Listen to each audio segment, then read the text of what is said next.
What's up, y'all? Kofi Kingston here, and I would love to have a drink with Wrestling on the Rocks, depending on what that drink is, preferably non-alcoholic, you know? How's it going? Celtic Warrior, James. Soda. I would love to have a drink with Wrestling on the Rocks. Maple syrup.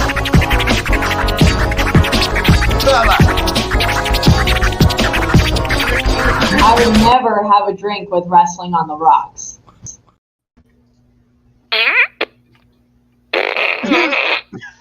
Welcome to the dive bar of the IWC.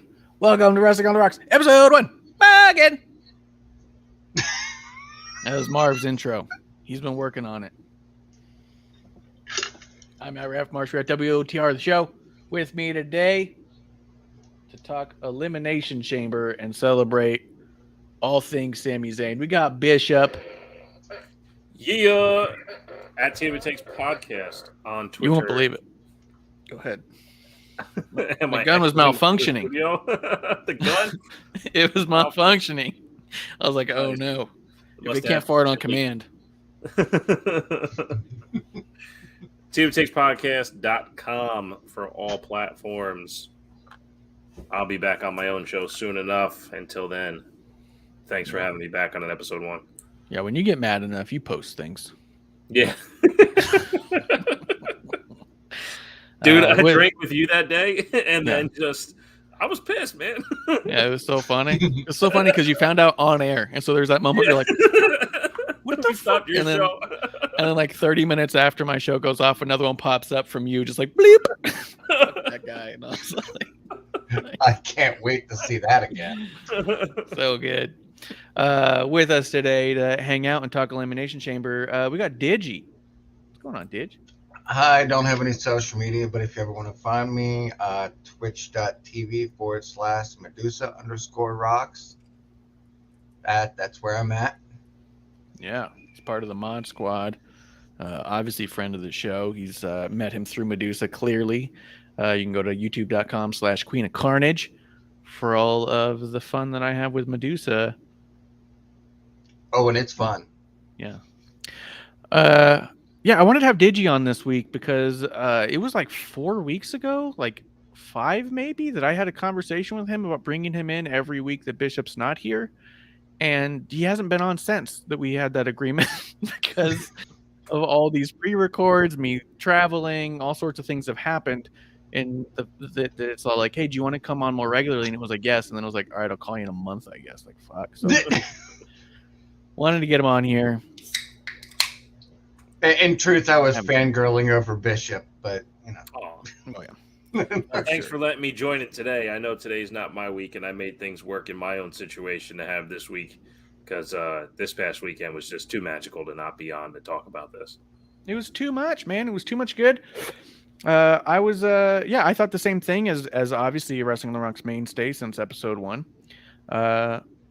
And we had a really good like pre-show, more or less, breakdown of it that like, how do we not have you on to talk about the fallout?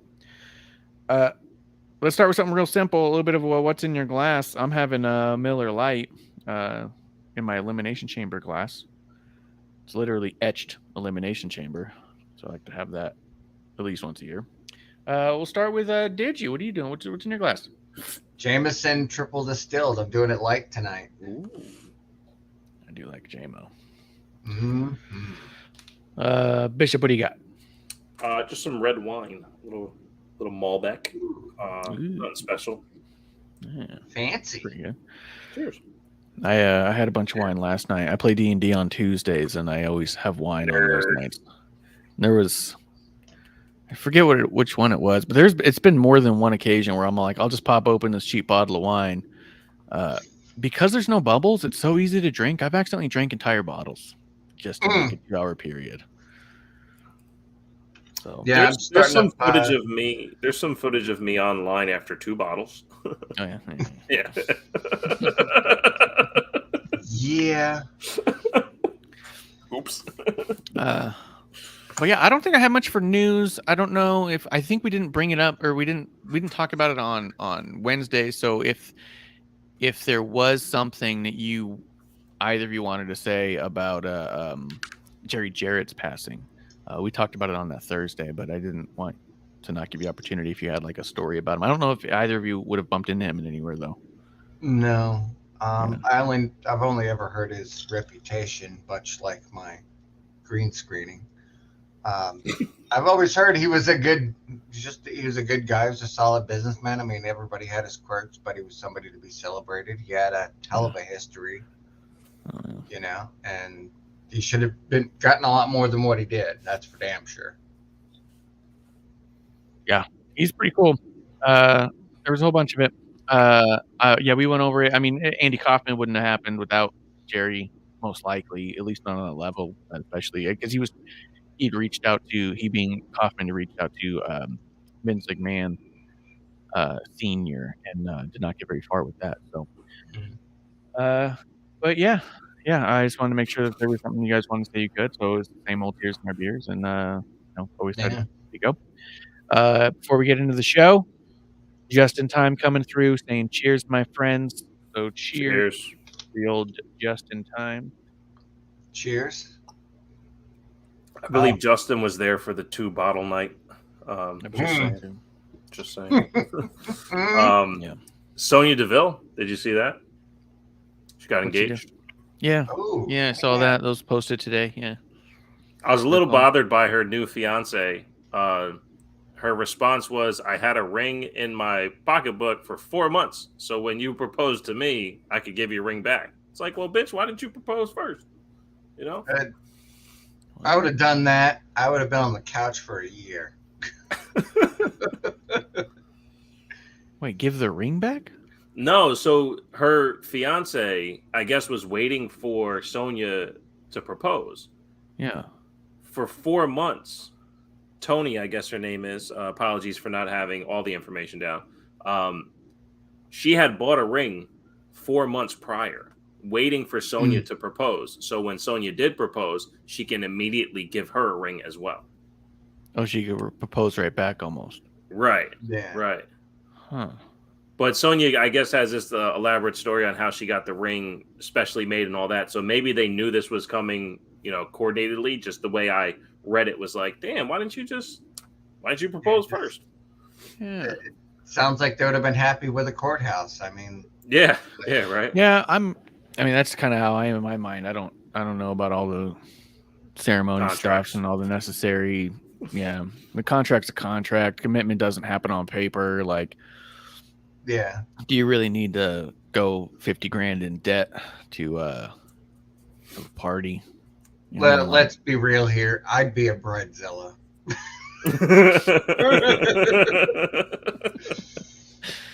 you'd be coming in remote, dude. You'd be hologram. It'd be sick. Oh, hell yeah. Got to do it at Graceland, though. Oh yeah, that's where Medusa got married. Yeah, I watched that stream. Wild. Yeah. I wonder how that is now. There's appears some things are shifting in Graceland. Yeah, it's good for them. Congratulations. I wonder if just the dynamic was like you said, they both kind of knew it was coming, but it was kind of I don't know how many people are truly caught completely off guard in those scenarios. But I don't know.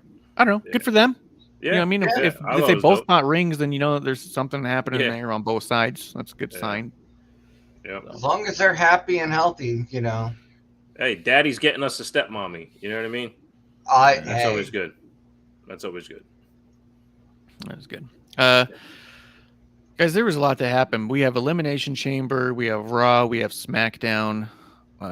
Before we get into Elimination Chamber, I just want to glance over SmackDown and see, was there anything that happened on there that did not have any impact on Elimination Chamber, and a couple things did. Unless there was anything else you guys want to talk off the top. Well, I know that the Bray Wyatt thing, whoever wins between Bobby Lashley and Brock Lesnar, I'm coming for you, sort of thing, was an interesting move. Okay. Considering the last point was LA Knight. Yeah. So it's a little disjointed, but it could be interesting.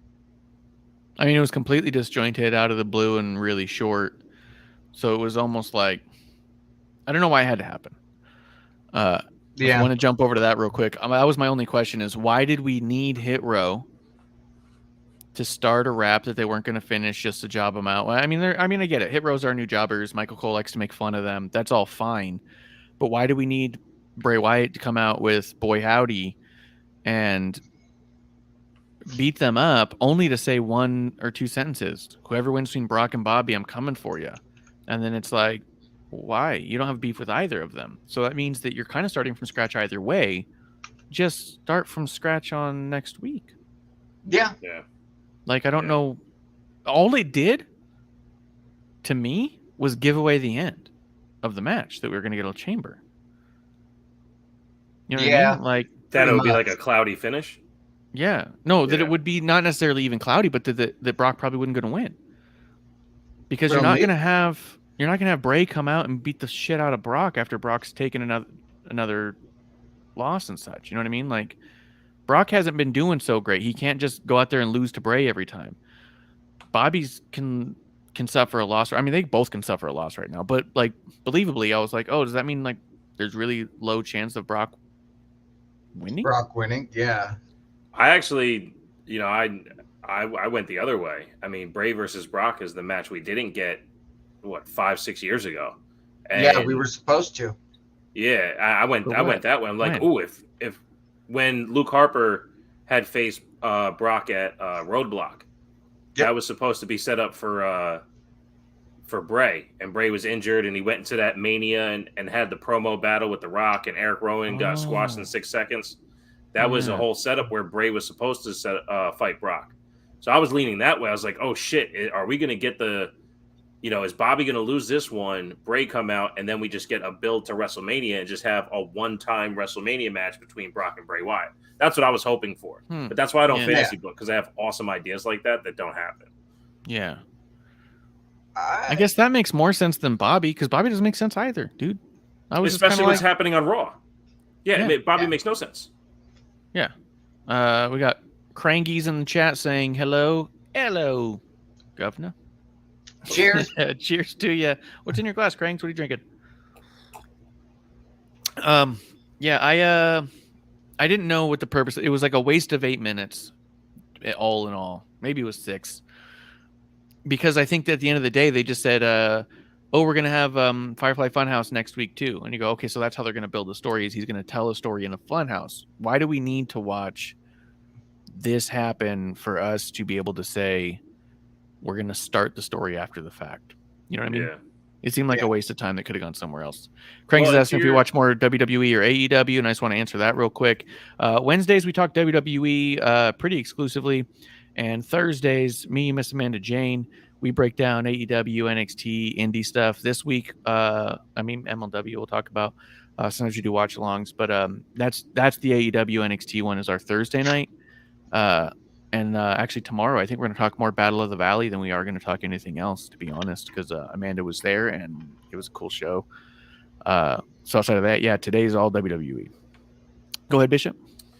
I lost my thought. Where were we? It was a Hit waste of Row. time. So this is the when Triple H gets here and get rid of the Vince booking thing. Hit Row's a Triple H project, right? So over in NXT, bring them back. They look a certain way. They're being booked exactly like Vince would right now. You know, like they turned into that jobber team that they come out for the quick pop, and then people actually forget that they don't win anything anymore. That they're a mockery of their own selves. You know, when they were getting spray painted on and all that shit was happening when they first came back, they were really gaining some momentum. But once they turned into this heelish version, they've just completely job out to everyone. Do you think part of that was just they ended up not being all that good in execution in the ring in general? Like their segments were already kind of flat and their matches weren't very good. It's very possible. I can't disagree with that because that's the sample size we have, but the sample size is so small. What opportunity do they really get? You know, yes, they got opportunity more than some others, but it's also to the Viking Raider point, right? You called it into, you know, on last week's episode, I believe it was episode 1, that what are the Viking Raiders going to do? Come out and take a loss?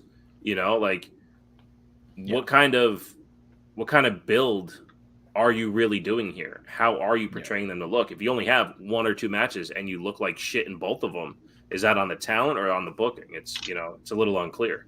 Yeah. Before we get into the Brock and Bobby match, let me go back to what we were going to talk about first was stuff that did not impact Elimination Chamber. And that was Ronda Rousey, Shayna Baszler against Shotzi and Natalya.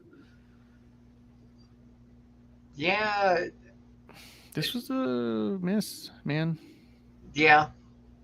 I mean, I get the point. They were going for some of that hometown pop with Natalya, but it was unnecessary. Yeah, and you know the weird bit is Natalya got a bigger pop at Chamber than she did on SmackDown. It's true. On SmackDown, I was all like, oh, does Canada not like Natalya as much as I thought? And then Elimination Chamber came out, and I was like, oh, wait, no, yeah, they like her. So it's extra 3,000 fans that they got. Yeah. And I don't know why we got Natalya and Shotzi together. Shotzi's only teaming with them out of necessity, right? Because she doesn't like Ronda and Shayna is the story? Yeah. It seems like it. Seems like it. It's just a mess. The tag team division's a mess. I think that was my takeaway here is that we're so close to having tag teams that mean something, but when we keep splitting them up and putting them together for no reason, it just messes the whole thing up. And now you even have on Raw, when we'll get to. Yeah, it doesn't make it any better. Yeah, it doesn't make it any better. Yeah. And all it does is highlight we don't have any teams that we're working on. You know? Yeah. Well, and that's kind of the thing is that we had that awkward period where, you know, random people were just being put together to see if it stuck for them to be a tag team. And I think we're kind of going through that again now. Yeah. You know, plus, we've never explained why Shotzi and Tegan broke up. Yeah. You know what I mean? Like, why couldn't Tegan come back now and help Shotzi and do something? It's like, oh shit, they're back. They're together again. You know, like, I don't know. This was just a mess, and I wasn't thrilled with it. But I do like Natalya. The Viking Raiders losing to Drew and Sheamus, I was not a fan of, like we talked about. There was some stuff in here that was good. I liked Asuka and Liv. I mean, it got really weird with all the shit on the outside, and I didn't like that. But I was actually really happy with how well Asuka and Liv were working together. But Asuka, and this is something the American audience is going to have to learn, is if you've never seen Kana versus, like, Asuka is one entity. Kana is what she's portraying now. When it comes to, she's bringing that Japanese character style over with. You might want to think this is what happened if Asuka and the Joker had an awkward love child and more face paint. That's kind of where this is. So that outside stuff is par for the course. So it's slowly working its way in so the fans understand what the character is. Having 6 people on the outside staring at the Yeah. match had nothing to do with Asuka's character work. I'm gonna let you know that Yeah, right now. yeah, not Oh, no. the outside character work. No, everything Asuka's doing, I think, is super understandable. She's definitely Yeah. portraying a character that you can tell she has ownership in. This is one of those things where Marsh, we talked about, I believe it was on episode 1, on how like a Lacey Evans is seemingly redeveloping who she is so often and nothing lands, where every time Asuka gets presented a new opportunity to show something, even if it's, stale, she still takes ownership in it. And I think what we're getting here is a more intense version of Asuka, to your point, Digi. So it's coming across the screen. It's absolutely coming across the screen. And I think one thing that's going unnoticed is how Liv is turning into like a like you said last week, Marsh, that leveled 99 character. Like she's just gonna lose when it's time to lose. You know what I mean? Like she's not getting out wrestled. She's not getting outclassed. She's just losing when she's done wrestling. Yeah. It's amazing. Yeah. She's killing it. I think the Asuka turn I think is actually a massive testament to just how skilled she is.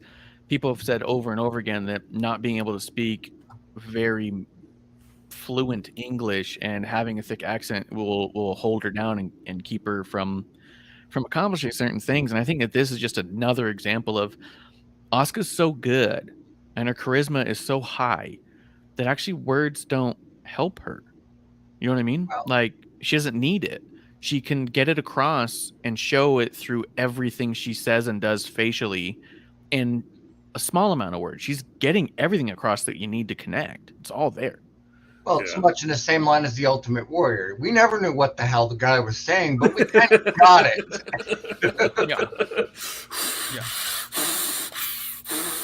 I get it, dude. I get it. I absolutely get it. Like, calm down, buddy. Calm down. To me, I think the impressive bit is that how long has it been since Asuka was Kana in Japan? It's been years. Years. Is it safe to say a decade? Do you think she was? Has she been in America for 10 years yet? That would have been 2013. 7 or 8. 7 or 8. Yeah, 7 or 8 at least. At least. So let's call it just shy of a decade. That means she's 10 years older.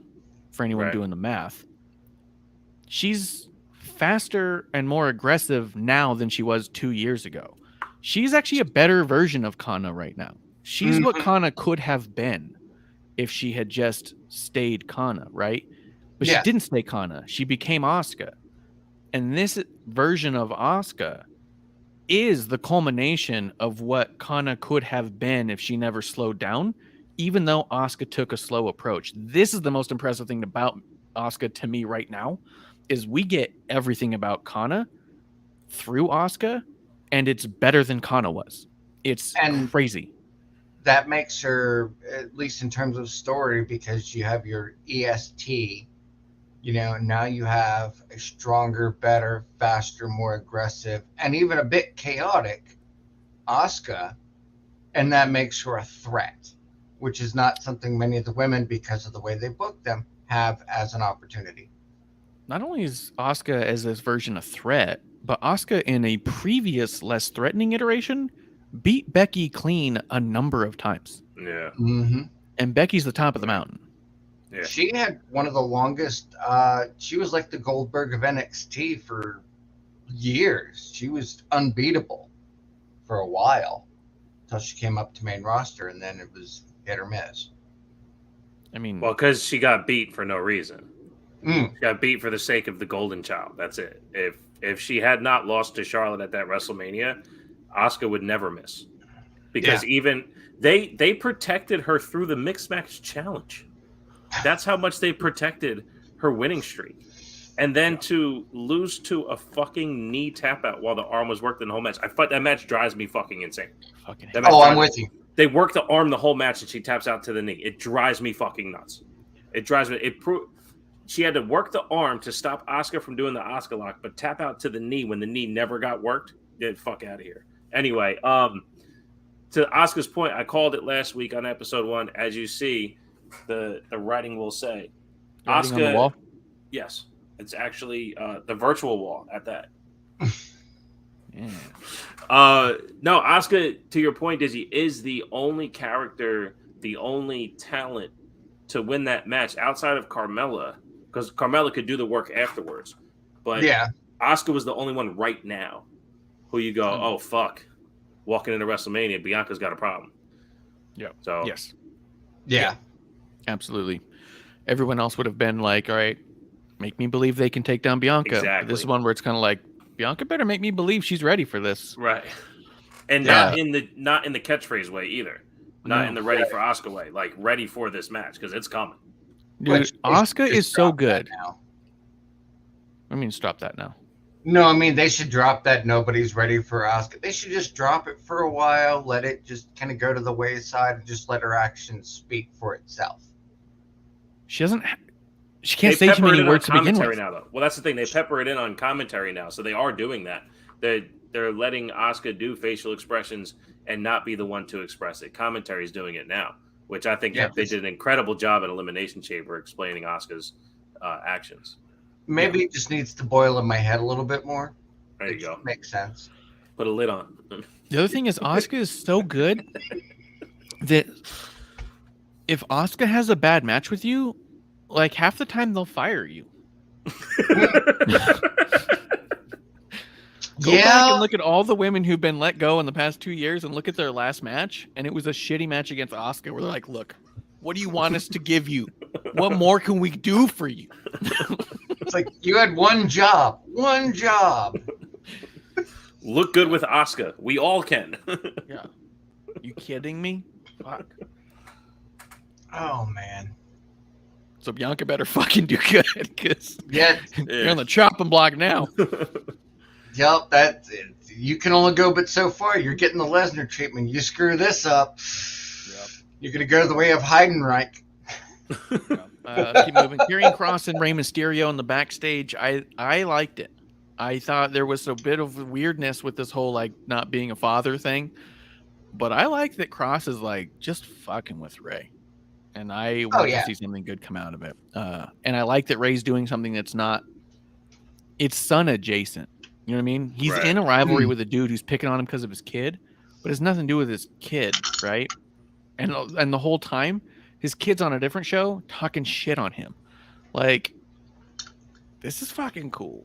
Or doing like online media where he's, invading holiday celebrations and stuff. That's glorious. I love it. Let's wrap up some SmackDown real quick. Gunther versus Madcap Moss. Surprisingly good match. Called it Emma, again. notably fired after her first match with Asuka. Back on Valet here as a cheerleader and girlfriend. No longer talent, I guess. And that's the sad thing about her. When she wants to wrestle, she's great. Like, her work in Impact after leaving WWE was good. Okay. Like, she worked some good matches. She only wants to wrestle when no one's watching? Apparently. That's fair. It's fine. But I actually think this might be a good spot for her. Maybe the pressure is a lot. But I do think they make a decent team.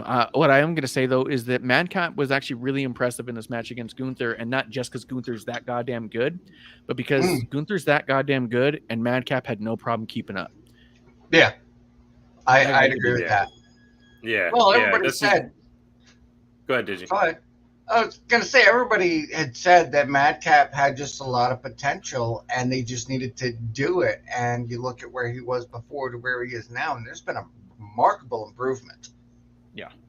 Yep. Yeah, I think this is another thing that I was right about last week is that it's if you can't number one, you can't look good against Gunther, you can't look good against anyone. I mean, he can, but this was like I said, it was also a testament to Gunther. Can he help Madcap look like his potential that we've all seen? And to your point, I do think Madcap worked just as hard as Gunther did in that match. And at the end of it, the crazy thing is, and of course Gunther won, but at the end of it, I didn't know who won. because they both look good coming out of it. And because if it wasn't a title match, I literally would have forgotten the finish because they both look that good afterwards. But because the title match is like, oh shit, you know what? Yeah, Gunther's that shit, but man, Madcap looked good.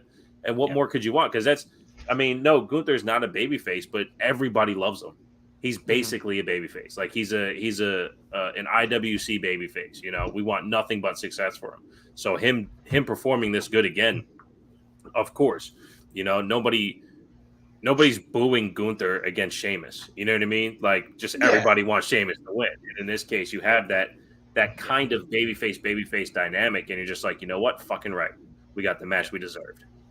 Yeah. Well, and that's the thing about Gunther is that while he has a shallow moveset, his selling is top notch. Especially for a guy his size. He's not just, you know, taking a flip from the outside and he's a little staggered. Like you believe whatever he's getting is, you know, legitimate. There's impact when it needs to be. Yes. Yeah. I don't think I'd even say he has a shallow moveset. I would say that he's reserved and doing moves for the right reasons. Yeah. He pulls out new moves when he needs them. He's artistic. He's calculated. I don't think he puts a match together without executing flawlessly. So, I mean, shit, yeah. You know, he just does everything perfectly. So, I don't care if he had one move. Fuck it. He does it perfect. He does everything perfectly. But it is the selling. It is the drop kick when he has to, the power bomb when he has to, the ends and match on the chop if he has to, the middle rope. If I'm being honest, I think the more people think someone doesn't have very many moves, the more I realize how good that person is. Right. Because no one gets through wrestling school and training without learning 10,000 moves. You know what I mean? John Cena doesn't only know 5 moves. Yeah, Jericho, 10,001, because he went to a second school. He learned that extra move at the dungeon. The next school, that extra move. Everyone else just goes to the one. Just sets them apart, man. Corbin knows 1,000 moves. John Cena knows 1,000 moves. Roman Reigns knows 1,000 moves. The reason that they're so good is that they know how to do it with less than, because it's important to tell the story as concise as possible. And the longer you tell the story with this much, when you give them a little bit more, people go, oh my God, we're in a serious fight now. John Cena just did a code red. Holy shit. He's never done a code red. He's only done the 5 moves I've ever seen. Cena must be in trouble. He's doing moves he's never done before. It's psychology long term. And the best wrestlers are the ones who are willing to take that 10-year journey with you to give you that 10-year payoff, whether you're on that journey knowingly or not. That's very fair. I agree. One of the brilliant things about Austin was it didn't matter how long the match was. You were on the hook. Yeah. Until he kicked somebody in the stomach. And as soon as he kicked them in the stomach, you're like, oh. Yeah. Misses the stunner. The first stunner doesn't get him. But that entire match beforehand, you're in. And as you're going, you're just watching it flow. Watch to Marsha's point. He pulls out a move when he needs to. Oh, shit. He put him in the clover leaf. Oh, shit. He stole the sharpshooter from Bret Hart. You know, you get your mind blown about all that stuff, you know, and then all of a sudden kicks him in the stomach. Oh, shit. You know, it's and that's wrestlers working on psychology long term and not working or worrying about getting over right now in this match to the crowd right now. The more moves I see in one singular match, the more insecure a wrestler looks to me. I go, that person's so afraid of not being liked that he's going to do everything he knows how to do in this match. So the crowd goes, oh my God, did you see all those moves? Right. When I see someone put up a highlight reel and it's move, and they go, look how incredible this match was. They go, I didn't see any of the match. I just saw a lot of moves. You know what I mean? So for me, the fact that you go like limited moveset makes me go, long-term Gunther is already in the works, pal. This is fucking good. Yeah. Yeah. It's the Buck syndrome. That's why their matches, are they entertaining because they're athletic? Yeah. But are they entertaining because they hook you? No. They just all did the same thing at the same time. All the time. Yeah. It's also why their matches are getting less and less fanfare. You know what I mean? Their hardcore Bucks fans will always talk highly of them, but the more they've been on TV, the less people are talking about them because it goes, oh, it's all those moves again. You know what I Right. mean? So Right. this is what makes it special is these kinds of things. And there's other people in AEW who do it special that way too. Not just I'm not saying AEW has that problem exclusively and entirely. I'm just picking on the Bucks because they suck. No, I am. Well, I yeah. am. I I'm saying yeah, that. I'm with you there. And a lot of this, believe it or not, well, the informative does sort of lead into where Elimination Chamber, SmackDown, and Raw went this week. Absolutely. And the way SmackDown wrapped up, to put a bow on SmackDown, Sami Zayn coming out to his hometown crowd and not being able to get a word out for minutes after minutes. He's crying. He cried out there. The ovation he got moved him so much because he also allowed himself to feel it. You know what I mean? It was a lot, man. The fuck you That Roman guy's chants. So amazing. I'm so happy for Sammy on such a high level. Because what was it, 2015 when I started watching wrestling again? I saw Bayley versus Asuka and said, these girls have changed everything. I need to watch everything they do now. And then I saw Sammy on Raw and went, holy shit. There's something real special about this guy. And I went back and watched everything he'd done in NXT. There's not very many talent that I saw them one time and said, I got to watch everything they've ever done. But Sammy was my guy, and it's very vindicating to see him on this level at this point, to have hooked my wagon. And it's funny, my brother was at a card convention a week or so ago, and I sent him with some wrestling cards I had, and the guy told him the only cards the guy can move right now are Bayley, Sammy, and Becky, and Cody. And I was all like, that's really funny, because one of the things that made me so happy about my favorites being Bayley, Becky, and Sammy was their cards were the cheapest for so long because no one gave a shit. So I have this massive Sammy collection, and I was like, well, it might be valuable now, I guess. Like, spent like $6 a card for these autographs. But yeah, and it's amazing to see him get that ovation, which feels long overdue and much deserved. It was special, and that carried through. So you guys want to talk Elimination Chamber? Yes. Or do you want to talk that moment? Yeah. Just that moment itself. I mean, skip to the press conference. Did you listen to Sammy at the press conference? I wanted to re-listen to it because I was actually on the phone with Kevlar during press conference and heard bits and pieces. So, to your point about being so happy for Sammy's so caught up he can barely be happy for himself. Yeah. And that's so fucking cool. Because I don't fucking care how many people you tell, oh yeah, I watch wrestling, or how insecure I've been about telling my closest friends and family that I have a wrestling podcast. Like, it sounds so silly. Yeah. But when you listen to Sammy talk about what Friday and Saturday meant to him, like, that's why we do this. That's why they do that. And that's why when you see someone else who may or may not have a women's title on a particular show come off so inauthentic, that, like, just listening to Sammy, like, love this stuff. It's so incredible. When I told you about that interview he did with Rosenberg on Cheap Heat, and he's trying so hard to give us, the fans, like, a little snippet, but he always stops himself and goes, I don't want to go too behind the scenes. I don't want to go too behind this, because he really just wants to tell the story. But then he gets a moment in Montreal, like a real thank you from the fans, because it wasn't just Montreal that was telling him thank you that night. That was all of us. We were all telling him thank you. That feeling he got there, he knows is on magnitudes high because it's his hometown. But that is what we're all saying. We're all saying that. So he can barely give himself, like, the peace of mind in the moment, because he even says at a press conference, and there's more to go, like, as far as story wise, but he doesn't want to say too much. You know, he just knows that, like, that what he's doing is special. And I think it's so cool. I think it's so cool that, not that I don't want to say that he cares that much, but that he's that invested in his own craft for us. Yeah. Because he knows people love this as much as he does. And that's so awesome. It's amazing.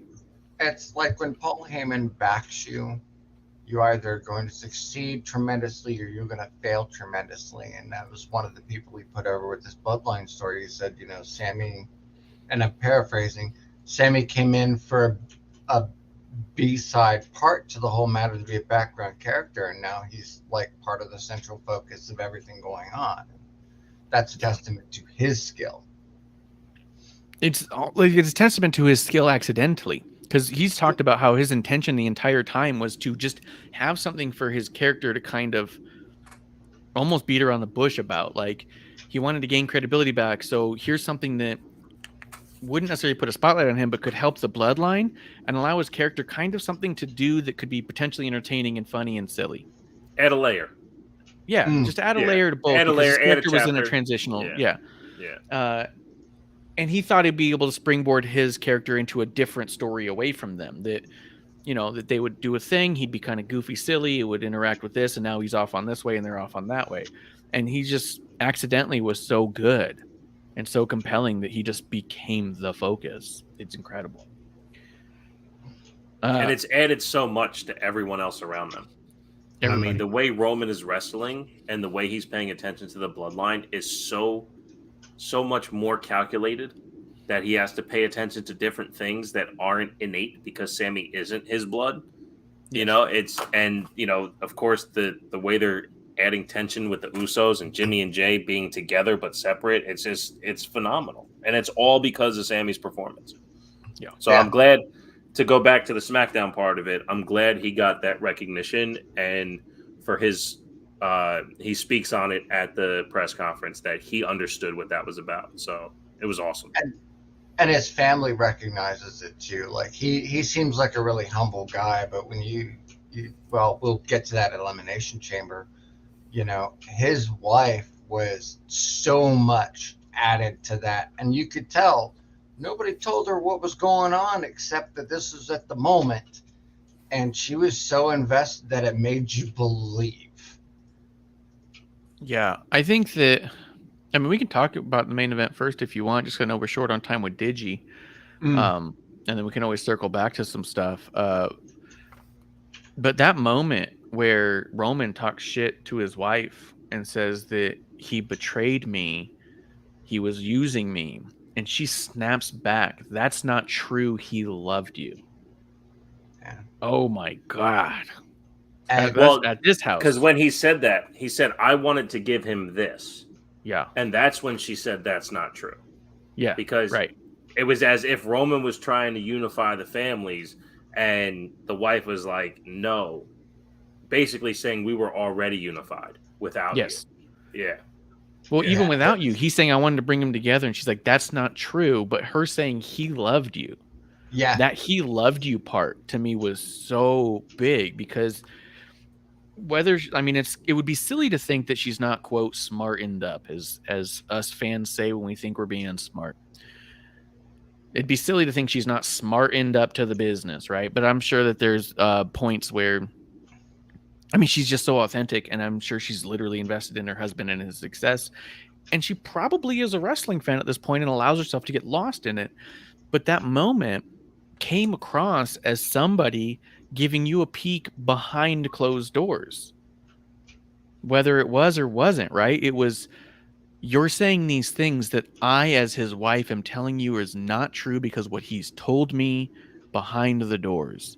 You know what I mean? Like, there's literal parts of the Constitution that allow women to not, or spouses in general, to not testify against their spouse because of what's expected to be said behind closed doors. For her to give that impression of he loved you, like he privately told me this over and over again, dude, that was a lot for me to hear that way. And you could tell, because I don't think that her getting caught on audio like that was planned in the way it did, because of the way they kept shifting back to her. That was, I feel like she was an outlier, but they knew what they had. Yes. Well, they definitely planned to be by her, because the match was taken there 3 times. So it was definitely a point of emphasis to wrestle to that point. Did Roman and the wife go over what was going to be said at certain points? I don't think so. But to your point, Marsh, I do think everyone knew what was happening in that moment. Everyone knew where we were. Because, even us as fans, we felt it. And then, of course, to your point again, Marsh, what do? They go, "You guys don't know shit. We're going to take it to the next level. We're going to go up that other notch." It was Like you've seen many significant others, over time where they've been in the audience, and this was one of those rare points where it was so authentic you believed it. Like none of the smartness, none of that mattered. This felt, to coin a phrase, kayfabe. This felt so real. Yes. And it added so much, at least to me. Yeah, she became like the fourth member of the match, and it was amazing. Mm-hmm. Oh yeah, and with the family member like holding her back, like not holding her back because she wanted to get out there, but like protecting her from like accidentally being too close. Like they did so much in that corner to key you in on this is bigger than what we're just looking at. Mm-hmm. And even the match, even the match was bigger than a wrestling match. The way the whole thing was structured, it wasn't even about like it was Roman recognizing Sammy's impact on the crowd. It was Sammy showing Roman, you disrespect me and these people love you. But it was still about Roman telling Sammy, it's not disrespect because you're not falling in line. Like there's rules to the bloodline. You asked to be here. Like all of this was unsaid in these moments. Yeah. Like Roman not even getting, like Roman can't understand why the crowd doesn't see it his way. He wasn't freaking out, but like, yeah, I get it. Okay, all that stuff. Wait, what do you mean, fuck you, Roman? You're saying fuck you, Roman now? And the way his facial expression changed per crowd reaction, that was not justified. The Sammy chants, he knew they were justified. We're in Montreal. Sammy, you deserve this moment. This is why we did this. To get you to be this star. All of that went unsaid. For what, 5 minutes? He kept talking to himself, and like you could, like it was almost you could see him going down that rabbit hole. He was calculating. Yeah. He was late. To me, the way I saw that, he was strategizing how this is going to play out over the next 20, 25 minutes. That's how I read what Roman was doing. Yeah. How hard do I hit him? Is this just going to be, do I get it over quick or do I make him suffer? Or is he going to understand? Are we going to have some type of agreement throughout this? If the crowd understands it, then Sammy should understand it. And then as soon as the fuck you Roman chants got louder and louder, he's like, oh, okay, the crowd doesn't understand, then Sammy doesn't understand. And it's fucking masterpiece, man. It was easily that's match of the year for me thus far, and it's only the first couple of months because that was Yeah, it was amazing. If you want to talk some of the finish, my only gripe with this whole thing was Jey Uso. Yeah, the Jey Uso getting speared on accident line. Not even that. It's worse than that. Realistically, Rumble happened a month ago, and Jey still doesn't know where he stands. He still doesn't know what he's doing. He's still wishy-washy. Not only is he wishy-washy, but then why the fuck did you get in the ring? Were you going to help Sammy or were you not? Why the fuck did you disappear after the fact? Like, my problem is that I understand about storytelling, obviously, and I understand about leaving questions unanswered. But this was why the fuck were you there to begin with? This wasn't like, what are you going to do next? This is, why have you still not done anything since the last time I asked you, what are you going to do next? This was a month later. You don't know what you're doing. You got in the ring to do nothing, to stare at both people, to just emphasize that you're not going to do anything and not know anything. You get speared by Sammy to give potentially a very poor excuse on why he turns on Sammy again, which then would undo everything they've done in the past 2 months. You're wishy-washy until Sammy is kind of forced to do a thing by Roman because Roman sidestepped him. Like, that would be stupid and silly.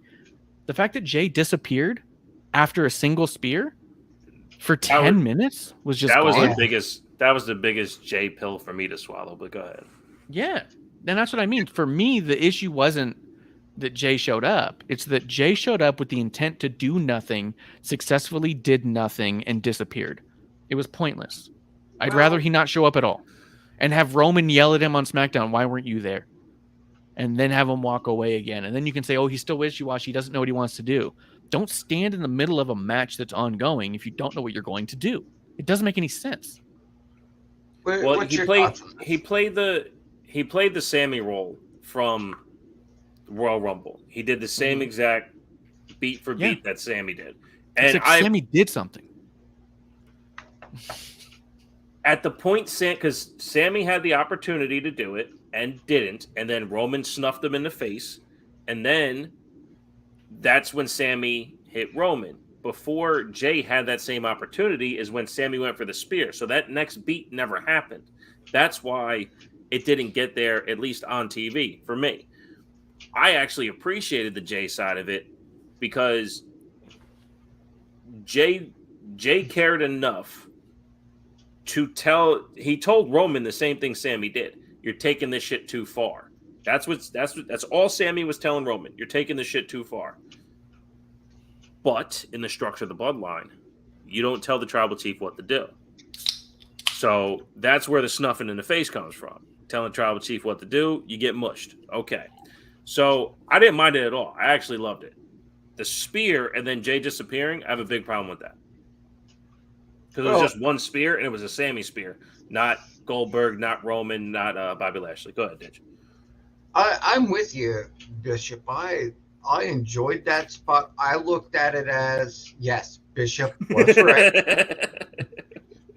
I looked at it as it's one thing if you get up in Sammy's business and you start shoving him around because he doesn't want to beat Kevin Owens, but I'm your blood. So that I feel like maybe this is where they're going with it, is that Jay might be butthurt at Sammy, but at that same juncture, Roman's taking it too far. That line has officially been crossed. It's not some dude who just wanted to be a part of us. Now you've struck family. I think that's where it's going. I kind of felt like that was the point of it, but I don't know. I felt like the point of it was to give Jay an excuse to go back to the bloodline and be done with Sammy. And I felt like that was a piss poor excuse if that's where they go. What if Jay is saying you're both right? He's saying Sammy is Roman. I'm telling you, Sammy's telling you you're right. You're taking this shit too far. But Sammy, you fucked up. You shouldn't have crossed over on Roman like that. So there's a chance that is that internal debate with Jay. And look, to your point, yes, we need to see more. Maybe that's the problem. We just need to see more of Jay. We need something from Jay. And if that's the disconnect, is that we're not getting Jay's thought process out loud, then I completely agree with you. But as far as like how that particular part of the story went, I'm okay with that because that just shows that, hey, Sammy deserves to be where he is, but Roman, you got to fucking chill. And if that's the case, I think that's still this whole bloodline story is more Jay Roman than it is anything else, the way it's been for the last 2 years. Right, unless they backtrack with this stupid spear. But I think that they could have told what you were saying by actually telling what you're saying.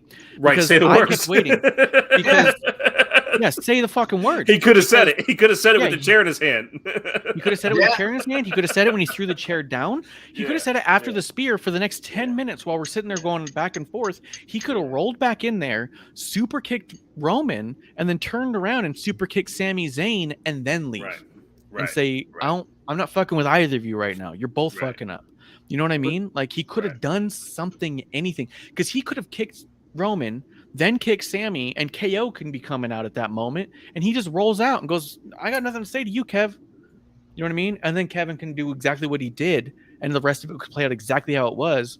But Jay at least delivering a super kick to both of them, it wouldn't have put them out forever. It wouldn't have kicked their head off. That's not even their finish. It's a move they do, but it would have made a point. Right. Fuck you, both you. You know what I mean? And that's what I mean is that I spent too much of this after match pulled away from it going, but where's Jay? Where's Jay? What's Jay doing? Where'd Jay go? Where the fuck is Jay? Yeah. What happened to Jay? Does anyone see Jay? Is he coming in? This is where Jay comes back for sure. There's no fucking Jay. Where the fuck? That was my entire 10 minutes. Yeah. I agree with you there. I just think that they could have, because if he'd even slapped Roman, super kicked Sammy and rolled out, you'd be like, whoa, Jay's fucking conflicted. For him to like lay no hands on anybody. Jay's just had enough. Yeah, exactly. Jay's fed up and he wants everyone to know it. But yeah, I spent too much of that not being able to just play through the story because I kept focusing on the story that they started and stopped immediately. You know, Like, what? something they haven't addressed, and this will give you some weird food for thought because I'm mulling over in my head as you guys are talking. Mm-hmm. You know, why did Jay end up in the position that he's in? Because he had a match. He submitted to save his brother's ass. Yes. Yep. Yeah. So we're in a And similar. even screamed, "I hate you." Right. Yeah. Jimmy knows this. So why the fuck is Jimmy, and pardon my language, why is Jimmy not siding with his brother? It's got to be more than tradition. Well, that's the thing. Honestly, we never got an explanation. There was a complete character shift in Jimmy once that DUI happened. And Yeah. it went from what was it, nobody's bitch on a t-shirt to yes, sir, my tribal chief ever since. So Well, but I don't because think Jay told him it's not worth it. He's like, trust me, But- I've already got my ass kicked for both of us. You know what I mean? It since that point though, there really has been no, because when Jimmy came back, Jimmy was on fire.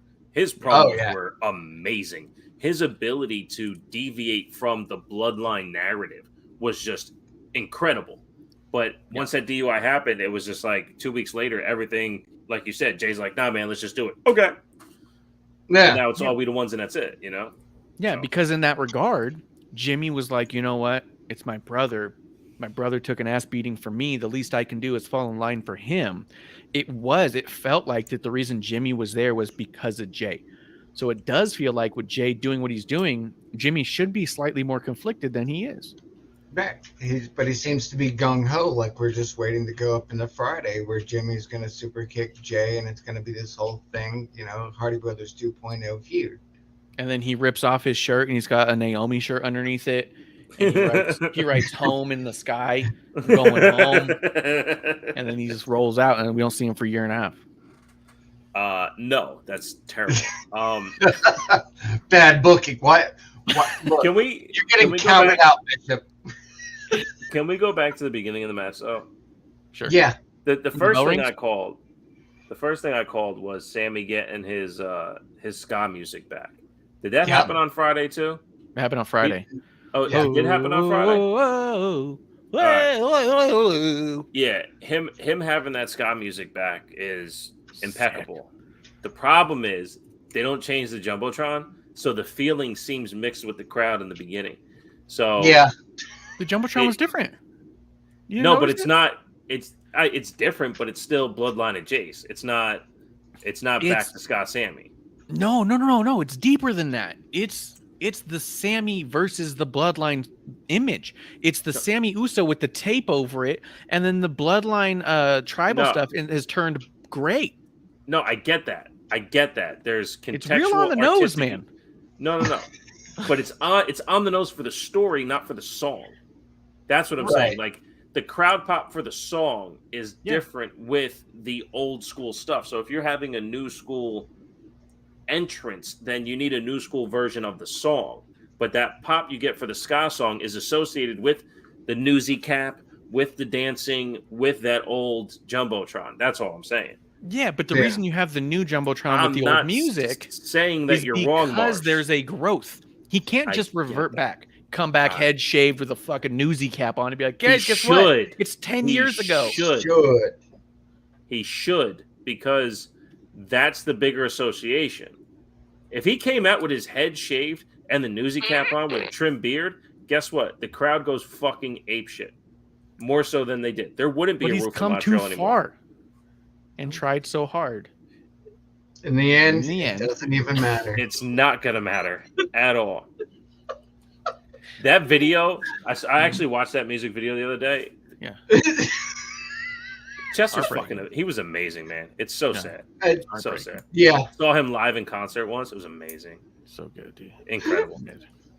But I just think, I thought him having the music back was awesome. It's a definite pop for Montreal.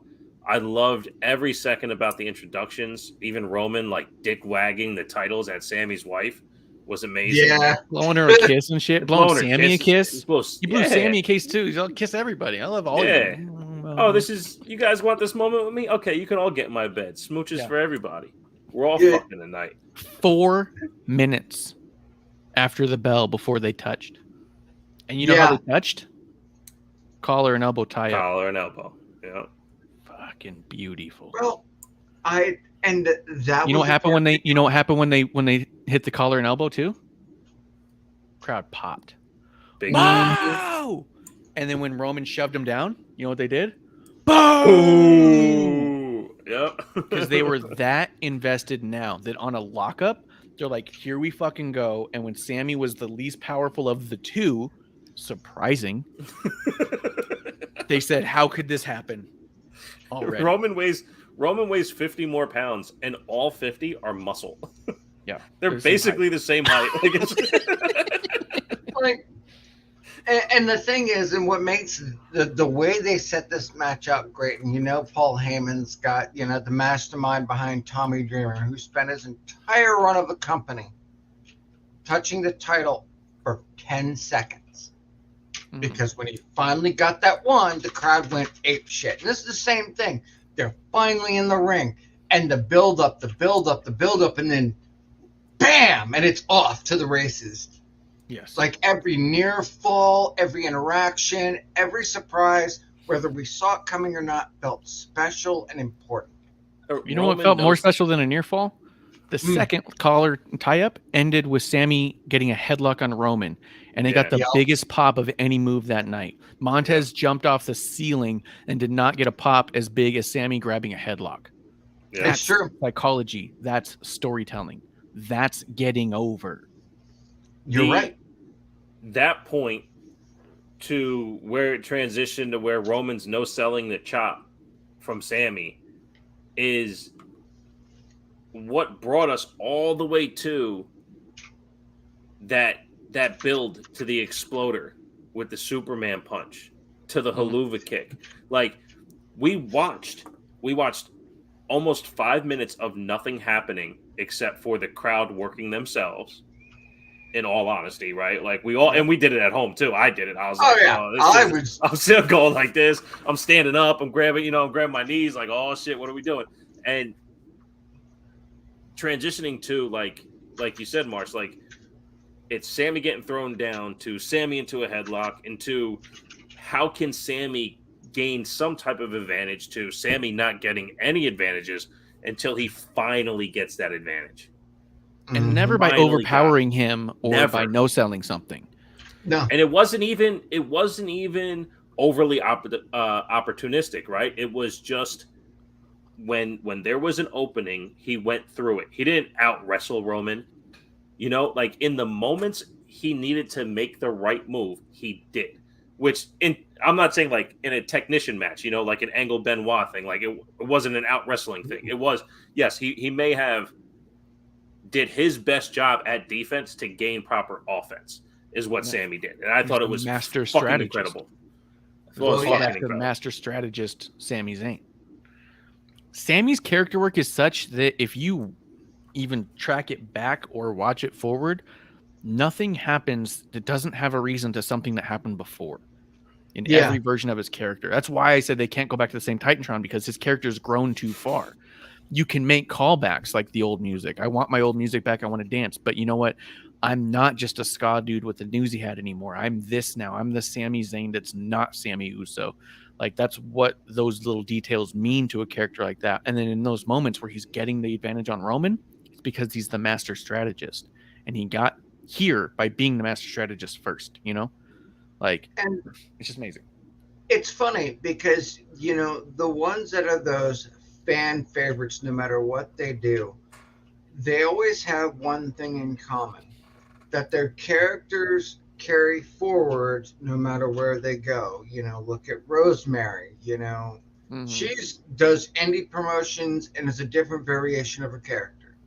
You look at Asuka, she was off TV for 2 months and she showed, through her YouTube channel and Instagram and all that, where she was in Japan looking for something. You have Aleister Black, who went to AEW, who still kept the eye, from where he supposedly lost his eye from Buddy Murphy.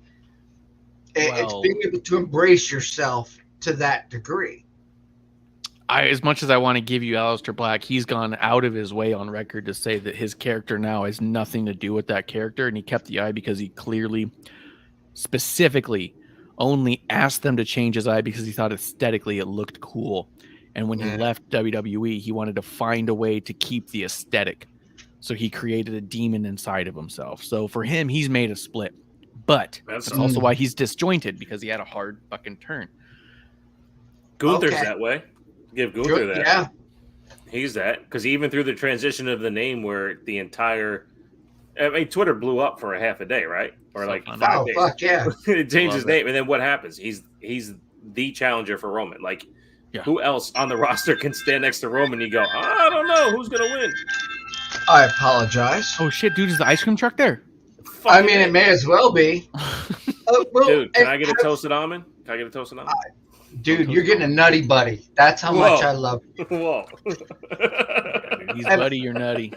Have you ever seen Gunther, his stuff from overseas? Yeah.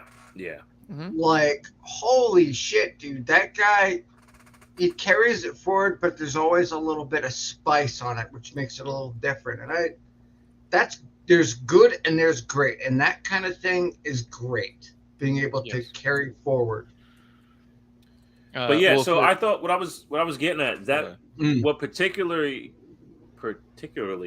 sold me on the match as like quite possibly top 3 all time I've ever seen was that build to the exploder. And that's the setup for the haluva kick. But then even Sammy recognizing this moment might be bigger than that, and then goes for the Superman punch. So fun. It was so good. Into the haluva kick. Yes. And then Mr. Reigns doing what he does best. That fucking 2 9/10, man. Stupid. Fuck. I went when he did that, whole shit thing. I was like, oh man, that's like the Austin fuck you, with the middle finger up. That was glorious. Yeah, the Superman punch felt a little bit like a middle finger for sure. Yeah. Oh yeah.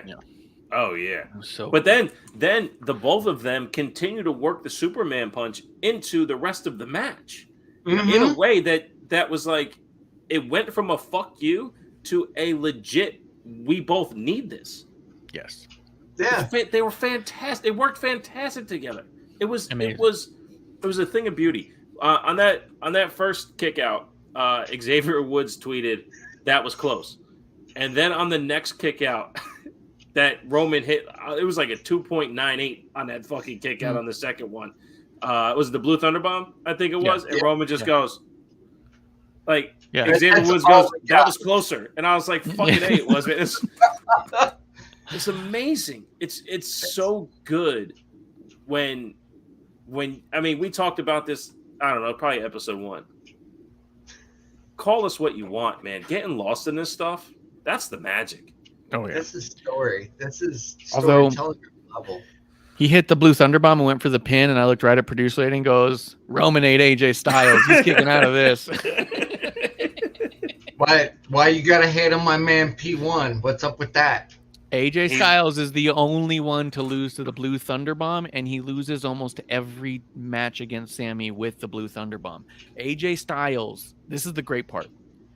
The Blue Thunder Bomb, 100% of the time gets the crowd go, oh! But the only person it ever beats is AJ. AJ is so good that he's provided legitimacy to a move forever. You beat AJ. Yo, P1, there's a reason he's phenomenal. He made Almost look good. He made Ellsworth look good. Yeah, it's crazy, dude. It's insane. Mark, to your point, AJ is actually the only wrestler that I ever saw for the first time, and I was like, after that Royal Rumble, I was like, I need to look at all his shit. And all I did though is I YouTubed. I was like, well, did AJ fight Kevin Owens? And then I saw a bunch of Kevin Steen, AJ Styles stuff. I saw him versus Seth Rollins when Rollins was like 19 in a gym. Him versus Daniel Bryan, and they can only use 3/4 of the ring because one of the parts of the ring was dented in. I was like, AJ was awesome this whole time. I didn't watch any of his TNA stuff though. No. His whole thing with Samoa Joe is sick. You just look at Samoa Joe and AJ's, and there's some sick stuff from there. His whole Evil Ways gimmick, where it was the Aces and Eights. Aces and Eights was a terrible terrible plot line. But he's what pulled it out at the end from being terrible to at least watchable. At the very end of it, so worth it. Cool. Let's talk a little bit more of. Oh wait, there's one more thing that happened in that main event that pissed me off. Was it Paul Heyman doing his little potato swings? Those were funny, and I give the nod to Heyman because he's trying to be an old school guy there. But actually, Jimmy Uso comes out, beats the shit out of everybody, just beating the shit out of Sammy as the referee slides in, and then goes for the count. And then looks at Jimmy and says, only a 2 count. As if to say, I tried to help you cheat, buddy. Right. I saw all that bullshit. I saw you kicking the shit out of him this whole fucking 30-foot ramp. And I'm okay with it. I was hoping you'd beat his ass. Sorry, Jimmy. He kicked out. I was like, what the fuck was that? They made Ryan look like a dipshit. Yeah. Maybe he wanted to be part of the Island of Relevancy. Well, he is the ref that Roman beat the shit out of twice. Fear? For not doing his job. And that's how you get in the bloodline, is get the shit kicked out of you. Ref psychology. Right. See? See, you put it together. You said it was dumb, but now it all makes sense. There's your story. No, he had the reason to say, fuck you guys for cheating. You can't beat me up and cheat. We just did the AEW thing, and we filled in all the blanks that were left out on TV. You know what I mean? Well, speaking of AEW, and ask him what the fuck was this. Speaking of AEW, this is the thing that I put down specifically that is a WWE thing that AEW absolutely needs to use. Paul Heyman goes to grab a chair, right? And this is after Royal Rumble where Sammy couldn't find one, right? And all the chairs are across from the announce table underneath the ring, right? But what they did in this spot is Paul Heyman goes around to the entrance ramp and grabs one under the ring. And they did it specifically so you don't see Jay on camera at all. So by the time Roman gets the chair and turns around, there's your reveal. Yeah. It's that little thing that keeps you following the match, following the story, and then are hooked by the surprise that is the reveal. And I always have that problem with AEW. Anytime I watch a match and someone bleeds, what do? The guy gets knocked to the outside. They put an ISO on the ref and the guy in the ring. They go back to the guy laying on the ground outside. Oh my God, his head is busted open. If you're lucky. Their other option is they just zoom in on him while he's cutting his forehead. Oh my God, that Daniel Bryan or John Moxley clip that went out on AEW Botches last week. Yeah, like so many moments where the camera, it's just isolated right on top. Oh fuck it, yep, I got this. Hold on, here we go. Oh, there it is.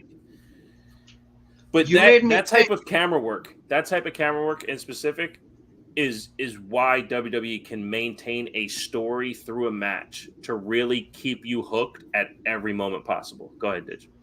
Well, I mean, and to cut back to pretty much the beginning, that Nikki elimination in the chamber where Nikki was eliminated, but they were focused on something entirely different. Oh, yeah. They were showing a replay and they came back and said, sorry, we missed it, but Nikki got eliminated. And you're like, that sucks. Yeah, it's like...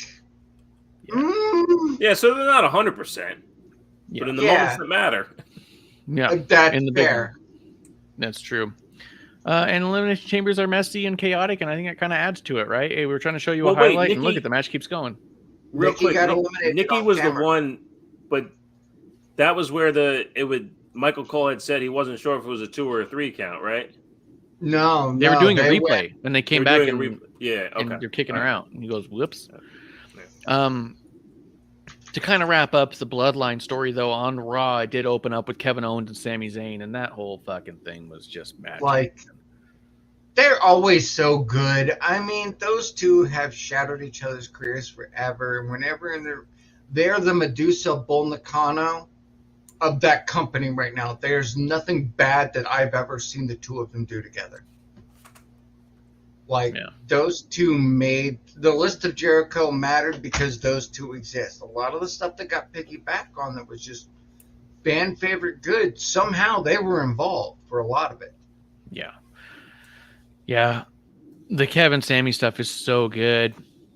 Kevin telling him to talk to your best friend Jay. Like, I'm doing it on my own. I'm gonna keep doing it. The way Sammy, I mean, even Sammy just doing like, I think we're past the words. I think we're past, the I'm sorry's, all that stuff. It felt so deep, dude. It was awesome, man. I mean, and it was just a big testament just how good these two are. I have a curiosity. So back in like 96, 97, The Rock Austin had an IC title feud where, Austin got thrown off the bridge or the title got thrown off the bridge. That like 3-month span was incredible between the Austin and Rock. And it goes so unrecognized because of their 3 WrestleMania builds. Is there a chance that what we're seeing now is kind of that Rock IC title thing with Austin, where this can propel us to a point where it is Sammy and KO holding down the main title for 3-4 years of this interchanging storyline that can really lead the show and end the show same night? Is the potential there as a question? I would say yes. The factors you would have to get out of the way is you'd have to remove the number one contenders that would be the Roman, Brock, Bobby, Strowman's, Gunther's, the ones who just could believably crush a guy like Sammy and Kevin Owens and have in the past. They'd need to do more than just tell a great story to be on top. Just from because I mean, even here, as much as we all wanted Sammy to do it, and we're like, oh my God, he's going to do it. Walking into there and walking out of there, did anyone turn off the show and say, I really thought Sami Zayn was going to win that one coming into this? You know what I mean? Like, you'd have to get some of these major, massive heavyweights, I think, kind of out of the way, which is not to say it's impossible, especially if they go part-time. But it would be very difficult to have Sami Zayn, Kevin Owens, Universal title, close night 2 of WrestleMania, and have Brock and Roman on night 1. I'm going to take you a little bit on, this is the way Digi thinks. This is what I do. Because Bishop makes me think, Marsh makes me question. So this is great and awkward at the same time. There are maybe there are 2 sets of guys that can pull off this kind of thing. That's Sheamus and McIntyre, and that's Zayn and Owens. Period. Like everybody. Back and forth. You're saying the frenemy. The frenemy issue. Oh, okay, I'm on board. Like, yeah. we could take the world title out of the picture. And me and Mark, we can do it. Me and Mark can do it. Dude, that's why I'm here. I'm the special guest. Well, special short bus, but we'll get to that later. Rather than go for the heavyweight, the IC, because while Austin's Theory's doing great work, finally doing great work, I think it would be one of those things to have those 2 fight it out. Austin come in the middle of it, and you can have that guy who keeps trying to interject himself, much in the same way it was with The Rock and Austin, is there's always somebody who tried to get between them. There's always some contender, and they would always get knocked out because whatever was going on was too important between the 2. Right. And I could see that program easily for a few months. Easily. For sure. But not if that person in the middle is Brock Lesnar, Roman Reigns, John Cena, Bobby Lashley. That's why. I mean, those are problems for that. You know what I mean? Right. But I could see take them out of the IC title, put them in their own feuds, or put them in for the heavyweight. And separate the belts. So to your point, right. Mars, you're correct on the... Just switch them though, right? Do Brock Roman night 2 with Sammy KO night 1. If Sammy KO night 1 for the WWE title or the Universal title, you don't think that build's going to be just as special, just as important? To us, can they tell that? Can they tell that story right now? Not this WrestleMania, but the following, to where it's like, oh my God, what happened? Royal Rumble to Royal Rumble. This is where we're going. Imagine, Sami Zayn winning next year's Royal Rumble to challenge Kevin Owens because Kevin Owens fucked him over at SummerSlam for some bullshit or what have you. Like, there's a chance. Yeah, for sure. But I said that going into this WrestleMania. I even said going into this Elimination Chamber. we're going to find out on the other side if Triple H is booking for the hardcore IWC fans, or is he booking a little more 50-50 for us all? Where Vince was 100%, not 100%, WWE 90% style. casual mainstream fans is who he was marketing to, and the 10% he wanted to keep the hardcores hooked, but also knew it's hard to unhook a hardcore fan. Right. Is Triple H going to lean more hardcore and ease off more mainstream and hope that the two collide in a nice little 50-50? I think that depending on what we see at this Mania, it's going to be very identifiable. I mean, we're already getting Logan versus Seth. That's a very Vince McMahon match. And it's going to be incredible, though. It's going to be great. We got Cody and Roman. That's a very Vince match. And that's what I was saying. Like, if we ended up with Cody and Sammy, if something happened and it was like we're really shifting things over, you'd say, okay, this is an IWC match. Right, this is a hardcore match. We're getting the same matches we were getting 6 months ago, 7 months ago, 8 months ago. Yeah. We're just getting there in a more fun way because we made Sammy happen. Right? Yeah, true. And at that same juncture, though, it's like you made Sammy happen, but, you know, hey, a clock is right twice a day, right? It doesn't mean and God, this is a hot take. Only I'm about to Yeah, if it's a broken clock, it's twice. Well, correct a lot more often. And that was kind of the point. You know, Vince's ideas, not all of them were bad. No, a lot of his points were very successful if you've noticed the history of the WWE. And are still happening. Some of them are still happening. Right. And that's my point, is we're still on the Vince McMahon road to WrestleMania. Right. I am hoping he books more to the 50-50 because I feel like, well, the IWC can be incredibly toxic at times, and I think the casual fan can get hooked twice a day. Hey, I have an eldest daughter, fun fact, and even she started watching the pay-per-view with me. There was a party going on downstairs. She comes up during the Reigns-Zayn match, and she's like, what's going on here? And I'm like, holy cow. Yeah. One of the best matches ever. And she went, okay, and she sat here. Yeah. She was getting into it. Like, that's good. That's good. Anyone who has any daughter has at least one eldest daughter. Grammatically speaking. That's what kind of my point is as we get to Mania. If we end up with Kevin Owens and Sami Zayn versus the Usos, then we're back to the 90-10. If we end up, as much as people are going to shit on it already, with a triple threat, Roman, Cody, Sammy, then we're looking at 50-50 guy.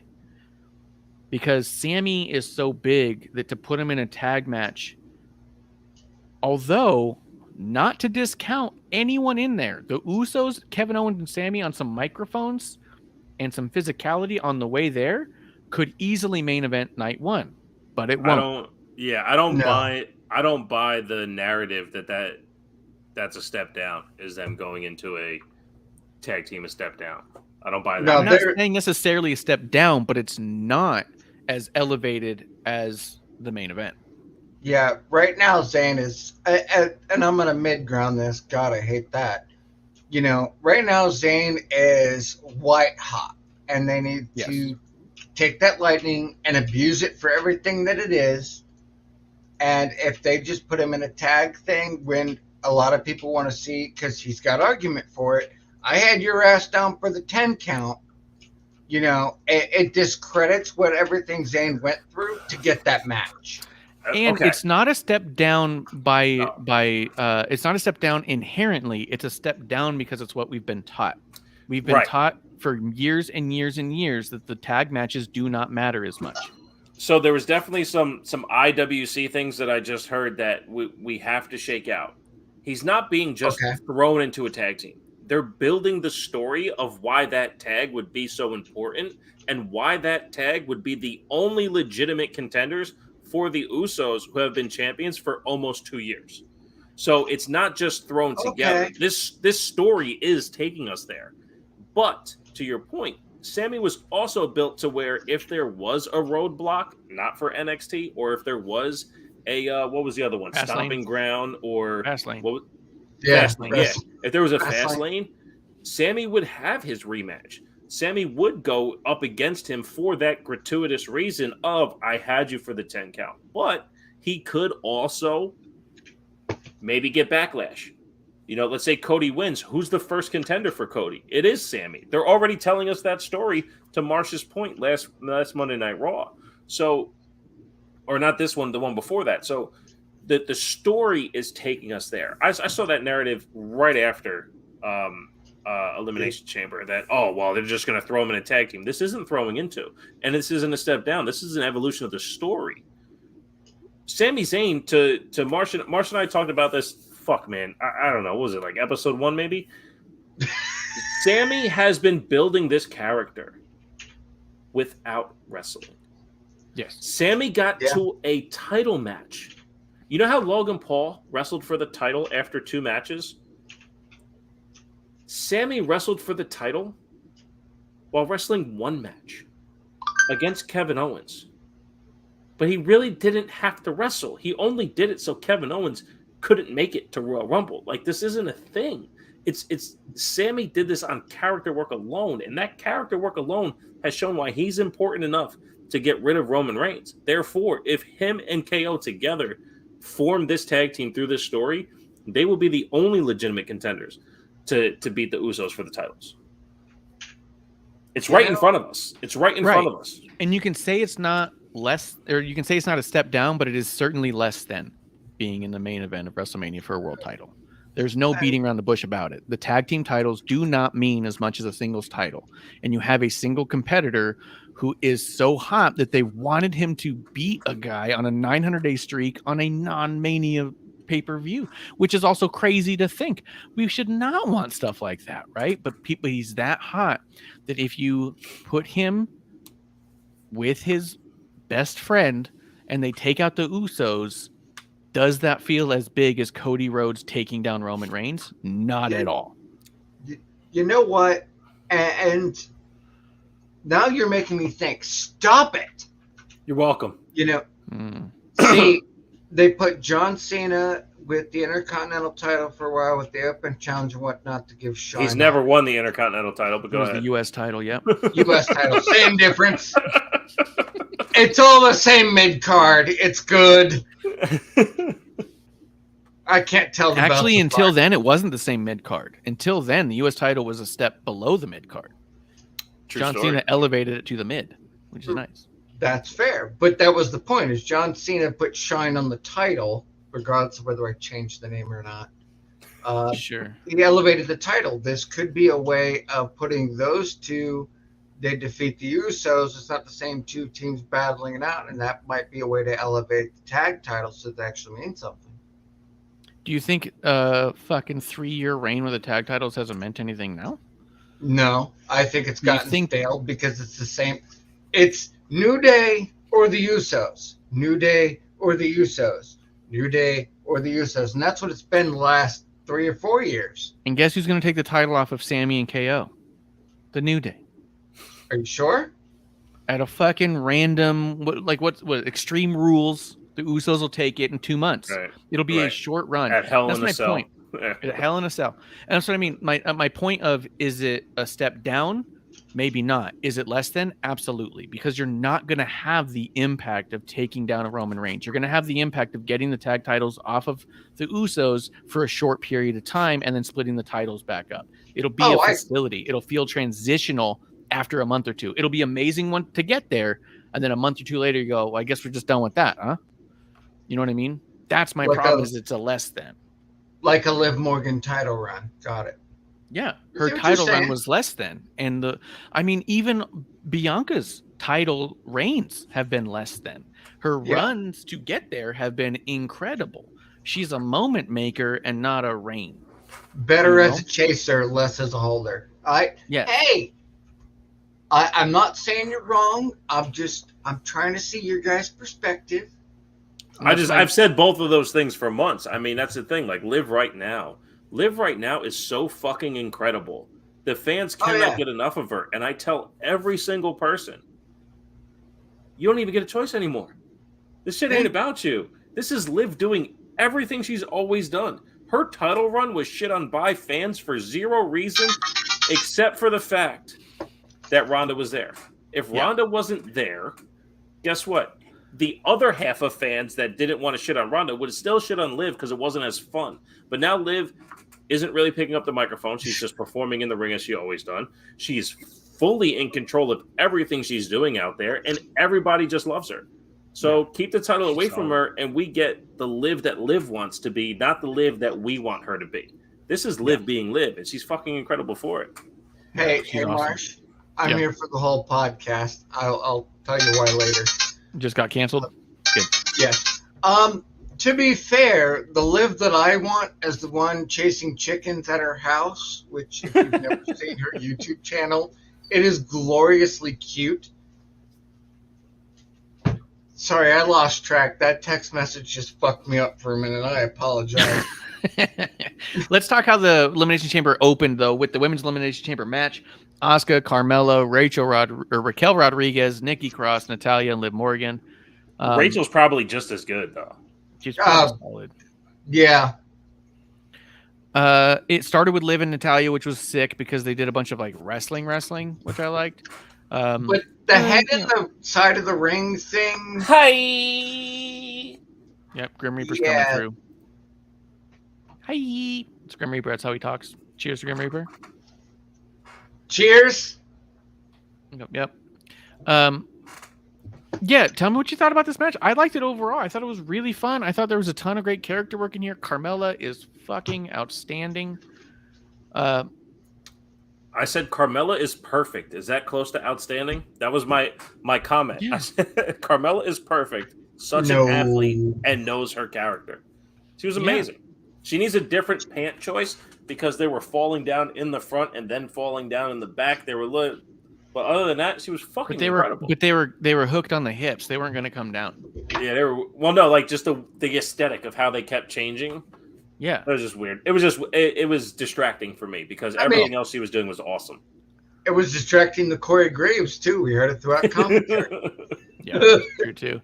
What do you think of, as a side note, because we are a fashionista podcast, we've established in the past since episode 1, the new look of Carmella, the new rebranding, the old rebranding, right? Like this is one where it really did take kind of a sharp left turn, and we went back to fabulous Mela is Money.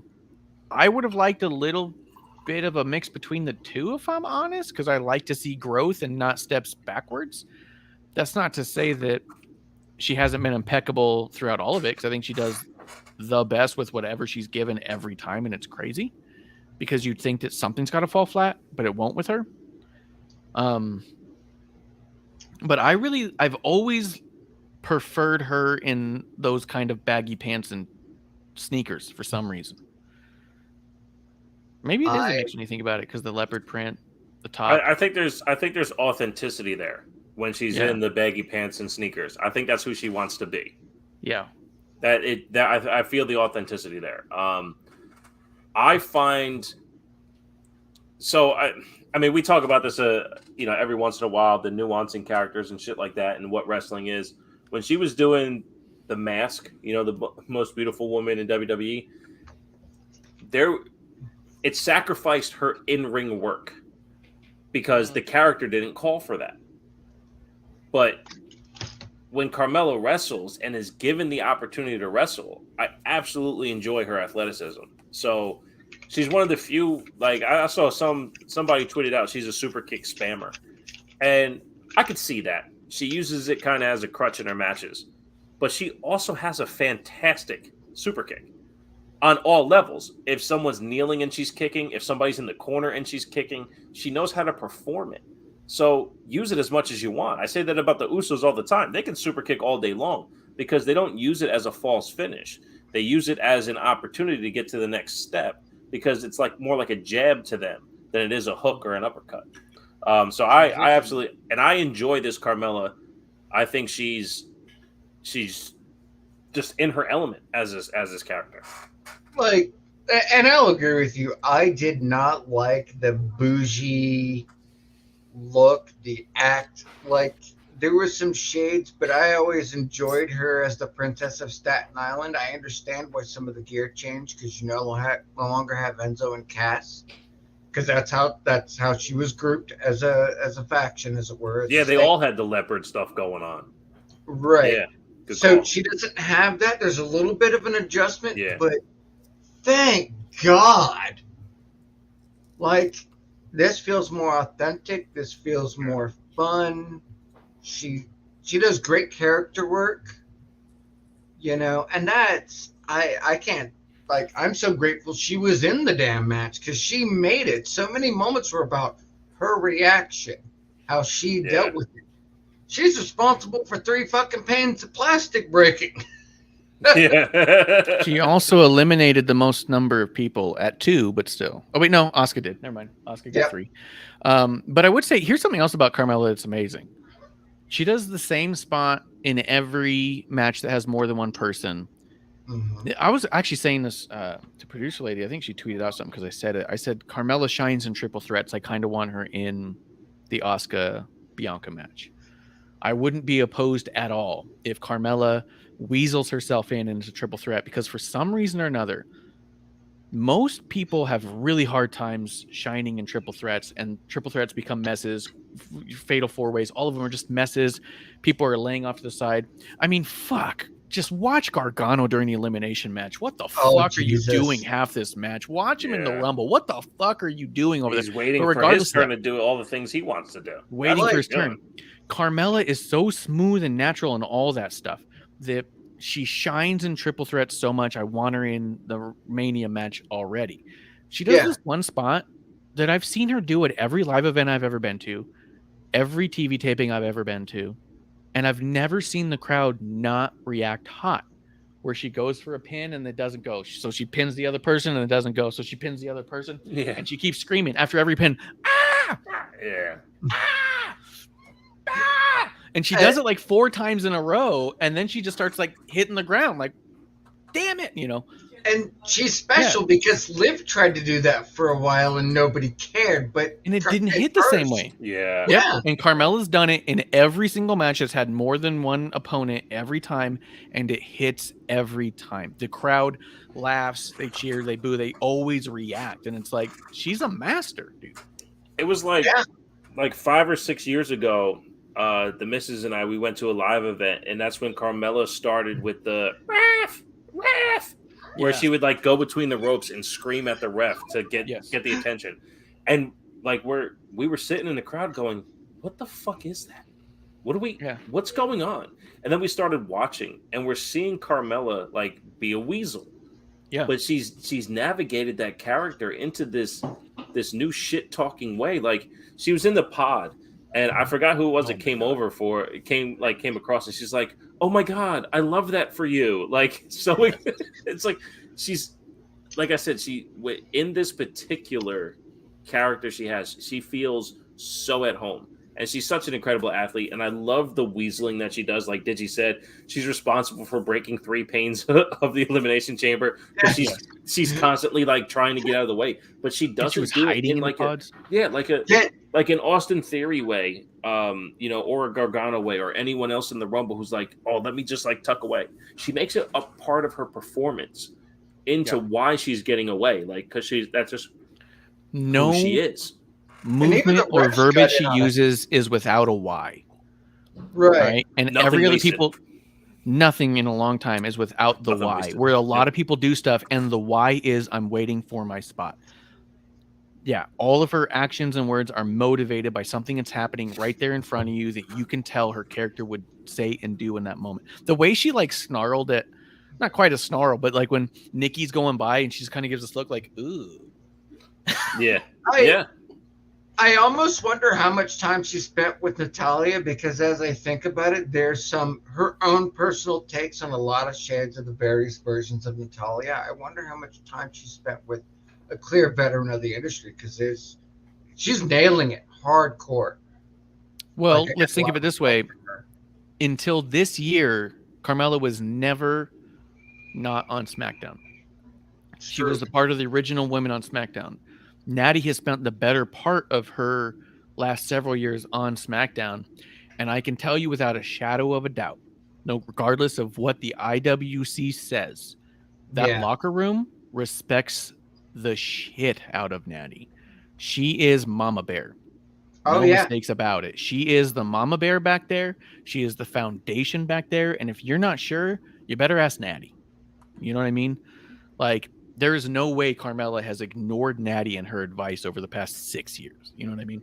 As I've talked to somebody, more than just my boss over the years, women wrestlers, she is well respected, not just in the company, but everywhere. Oh, yeah. More than By just everyone the name. except for the She earned it. IWC. That's how I know the IWC is bullshit. When I see the IWC pile onto Natty, I just start muting motherfuckers. I was like, well, you're dumb. Well, you don't get it. You don't know anything. If you're talking shit on Natty, then I know that you don't know what you're talking about. That's a fact. So Digi, just to cue you in on me and Marsha's relationship. I had okay. My biggest disconnect with now we do. It's a scissoring thing. Especially since I get those Natty DMs. What's up? No, like I had this big, not disdain, but like disconnect with Natty. And it just never clicked because my bit, what I do for podcasting, all that, I strictly take what's on TV. And I'm like, dude, Natty can't wrestle. She's constantly missing spots. You can watch her call matches. You can see all this, all that stuff. And what it boiled down to, the more me and Marsh talked, is like, okay, she is there to take responsibility. She cares way too much that she takes it too serious and gets lost in the teaching as opposed to going out and naturally performing. So that's that general disconnect. And I've talked to Natty and TJ a bunch on Twitter, and I get that passion translated. And it's like, okay, well then in that case, by all means, I will defactor that into my presentation or like my thoughts on the presentation and just go like, okay, what do we got here? Where's this story going? And Natty, when not working with new talent, is almost flawless. Yes. The only thing I don't like is that her sharpshooter, she stands way too wide of a base. I'm like, you're not that tall. You don't have to stand that wide. It looks too awkward. But other than that, she's so good. My dude, she has hips. Like, she might just have a better time squatting than most. You know what I mean? Fair. I mean, you look at her dad. I don't think Comfort's he's getting that range. Yeah, like I don't think that Brett could squat as much as Natty can. Right. That's fair. When I look at somebody who's my fan favorite, I look at not just who can take the most, who can sell the most, who makes it look good regardless if they're going over. The last time you and I were on the same cast, Bishop, I said, Sheamus needs more shine. And what happened? Dude's gotten a rocket shot up his ass, and he got into a big feud with Gunter, and everything looked amazing. It was arguably the match of the night. Even though it was gimmick and ridiculous, he made it look good. And because he can sell it. He can give it, he can sell it. And Sheamus versus Gunther was a gimmick match? Well, they had the barrels on the outside. Oh, you're talking about that Shillelagh match. I thought you were talking about the IC title match. Okay, never mind. No. Yeah, Shillelagh, but it was like just after that, and she's one of those people that she does get lost. But everybody she's ever taken under her wing has been glorious. Well, that's why I was upset with the Lana release. Lana was getting so much better incrementally. Like after the Lana table count, as seen on TW Takes podcast, I counted before the announcers did. And once the announcers did, it blew everything up. Anyway, she was working with Natty so much more. And you can see those incremental things where so many people were hating on Lana. I'm like, but listen, Lana doesn't have to do this. Because as you see, she hasn't wrestled since. It's been like a year plus. She doesn't need to wrestle. She's doing it for us. And she's also putting in the time to get better. And she was legit. They were putting out the training videos of her and Natty working, in the new dungeon and all that stuff. She was working hard. No, I respect Natty so much more and appreciate a lot of what she's got going on. So. There's a lot of people that need to think that the IWC needs to get off its high horse, and they really need to understand what it is that makes a match. Somebody is going over. Not both guys or gals are, and it takes a lot more to tell a story than just who's going to win or what spot move is going to be used for the 50 billionth time. Yeah, there's no mistake about it. If you look at the first of any given type of gimmick match for women, Natty's in it. First ladder match, first table match, first rumble. And, she's the first one or two in every one of those. She opens up all these things for a reason. The biggest problem she has is she's been there for so long that the audience has been conditioned to know that yeah, she can She's win not the gonna big win. one, Yeah. but she's probably not going to win this one. Yeah. You know, like that's her biggest issue, is that we've been conditioned for so long to know that she's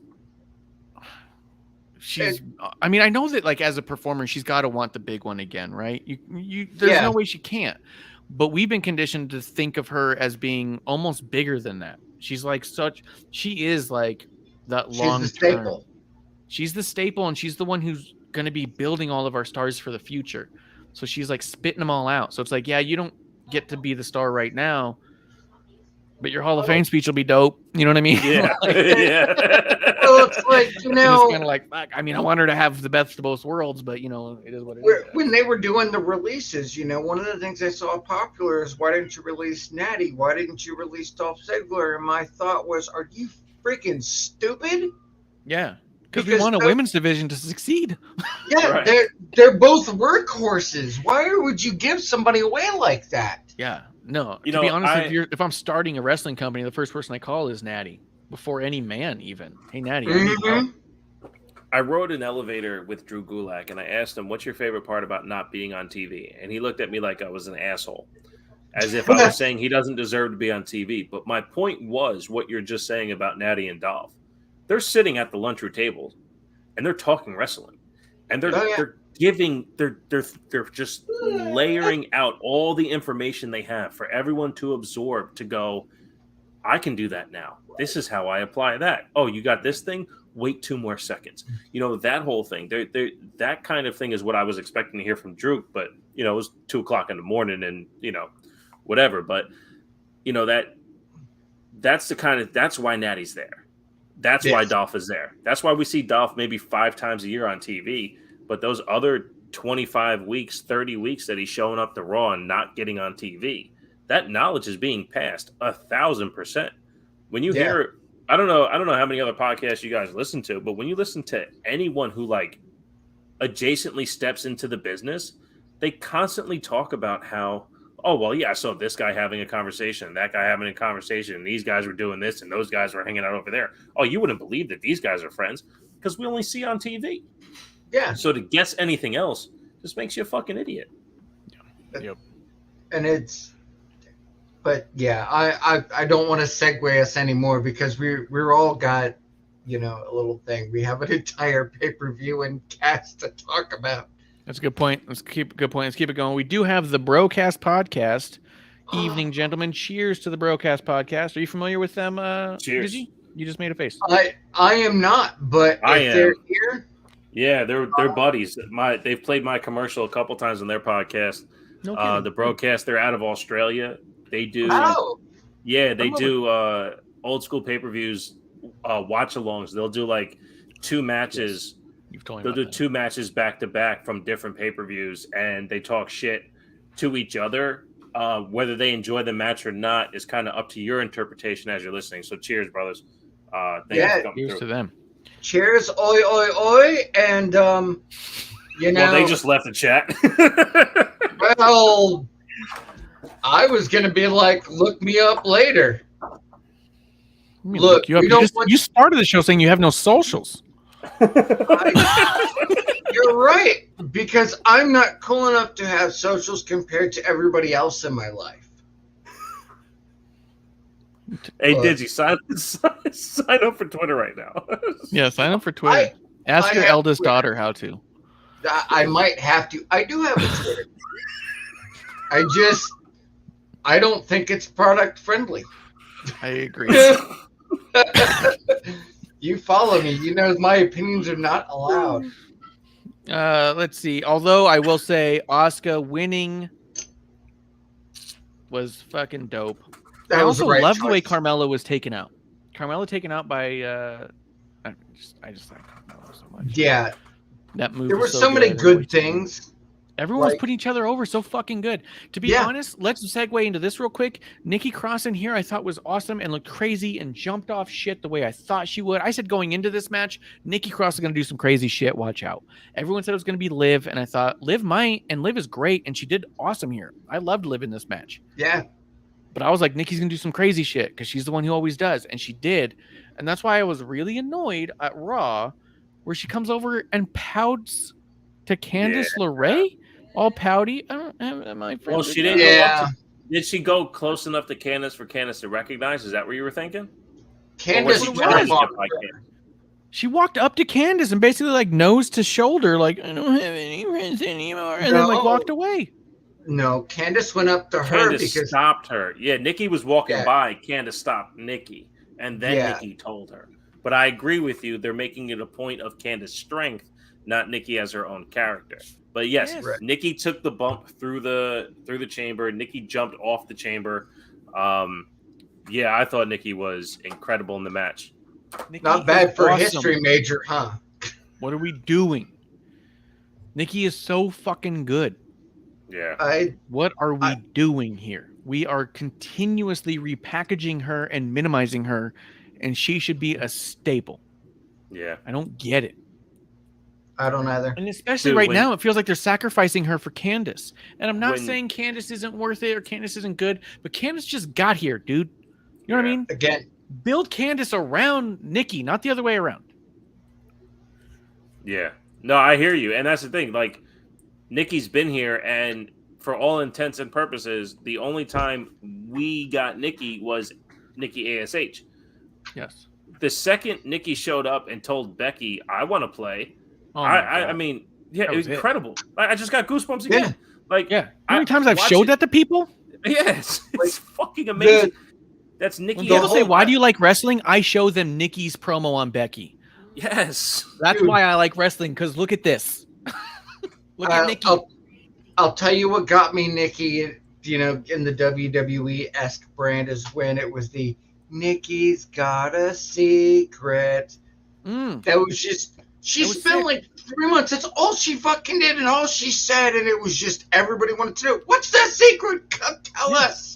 Nikki versus, was it Asuka in the Last Woman Standing match? Still Beautiful. One of Asuka's top 5 matches. Work of art. 5. Yeah. Yeah. No, Nikki in NXT was flawless. The other 4, by the way, do not include Charlotte, just so you know. That's true. She doesn't. Yeah. No. All Charlotte's best matches came with Sasha. The only good Charlotte Becky match was Survivor Series. And I didn't like Last it. Woman Standing. There. Evolution? Evolution. Yeah, I tell you. Okay. Yeah. Evolution was good too. Yeah, but, and the only reason I would say the triple threat should be notable is because Carmella and Becky did so good in there, and that turn for Becky was so important that I would let Charlotte have that as one of her most important matches because the crowd turned on her, and she hated it, and I would love to rub that in her face a little bit. You know what I mean? Like a dog pissing in this. Imagine taking that hate and running with it as a character and turning it into something useful on TV. Imagine doing that. Instead of letting it rip apart a friendship because of your own ego. Whatever. We each do our things our own ways. And that was my problem with women's booking in WWE is why is every storyline you have is bitches be crazy with some outliers? I mean, women's booking. We don't let the women It used book. It used to be. Now, I mean, it's great. It's just like I feel like when it comes to Charlotte, it's not she doesn't have capability. It's that everybody else is used to build her up, but I feel like if she had to go through the similar trials that everybody else did, she wouldn't be at the top. I'm just going to say we don't have Charlotte in these shows, so I don't want to talk about it. And that's true. Okay. And I tell you, that's another thing that has made TV this great for this long is that Charlotte came back, got her championship, and then really hasn't been on TV. And the shows have been awesome. So good. I think she should have lost. But yeah, so this new Nikki iteration of I Have No Friends, Digi insinuated to me before we went live that he thinks that might be bringing in the introduction and reintroduction to Sanity to the TV. And I think that could be... Yeah. It's a big stretch, and it's a huge hope, but it could be the best possible outcome of this. Yeah. All right, watch this. Bishop, let me walk you through my thought. Hold on. Yeah, buckle up. All right, I'm listening. All right. Yeah, let me take my headphones off. Let me take my right now. Hold on.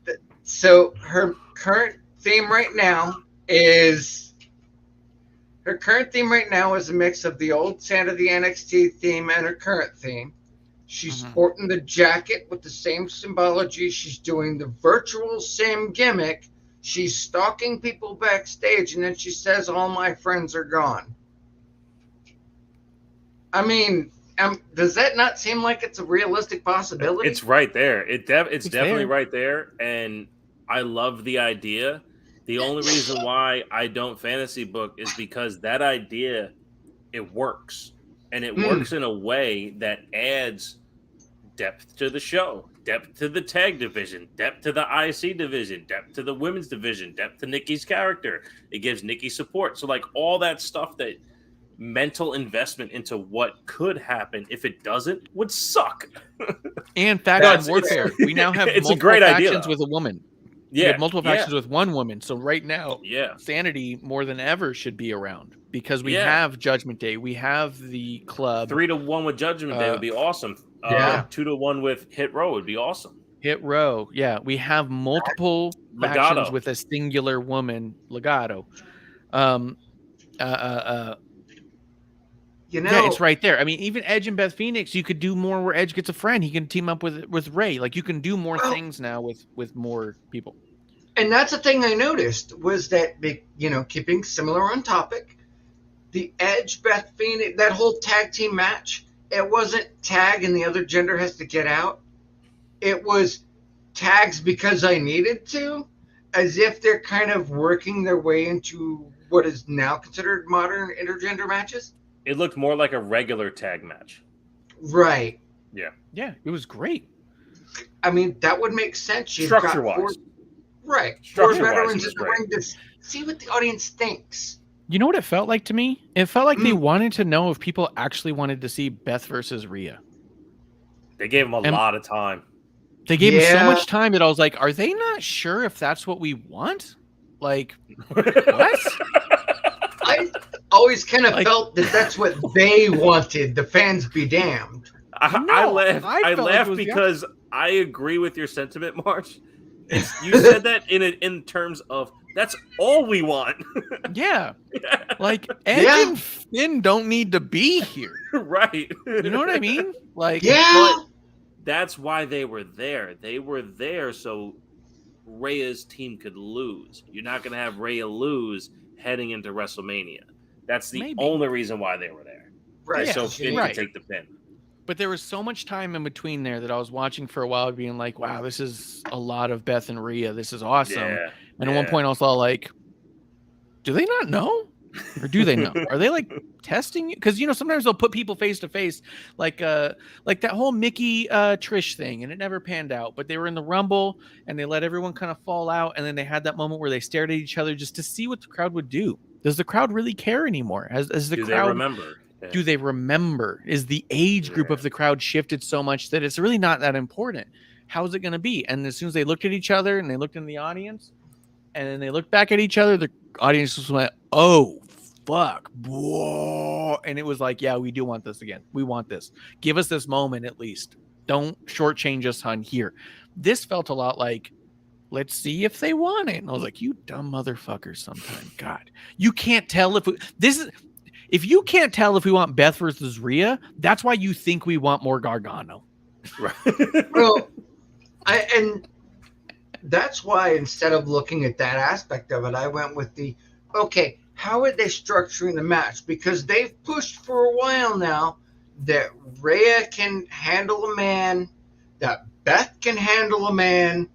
Are they going to keep doing that, gender swap thing? No. Easy with the verbiage. Look, this ain't YouTube. We're not getting canceled yet. I am on YouTube. We're on YouTube, Twitch, and Twitter.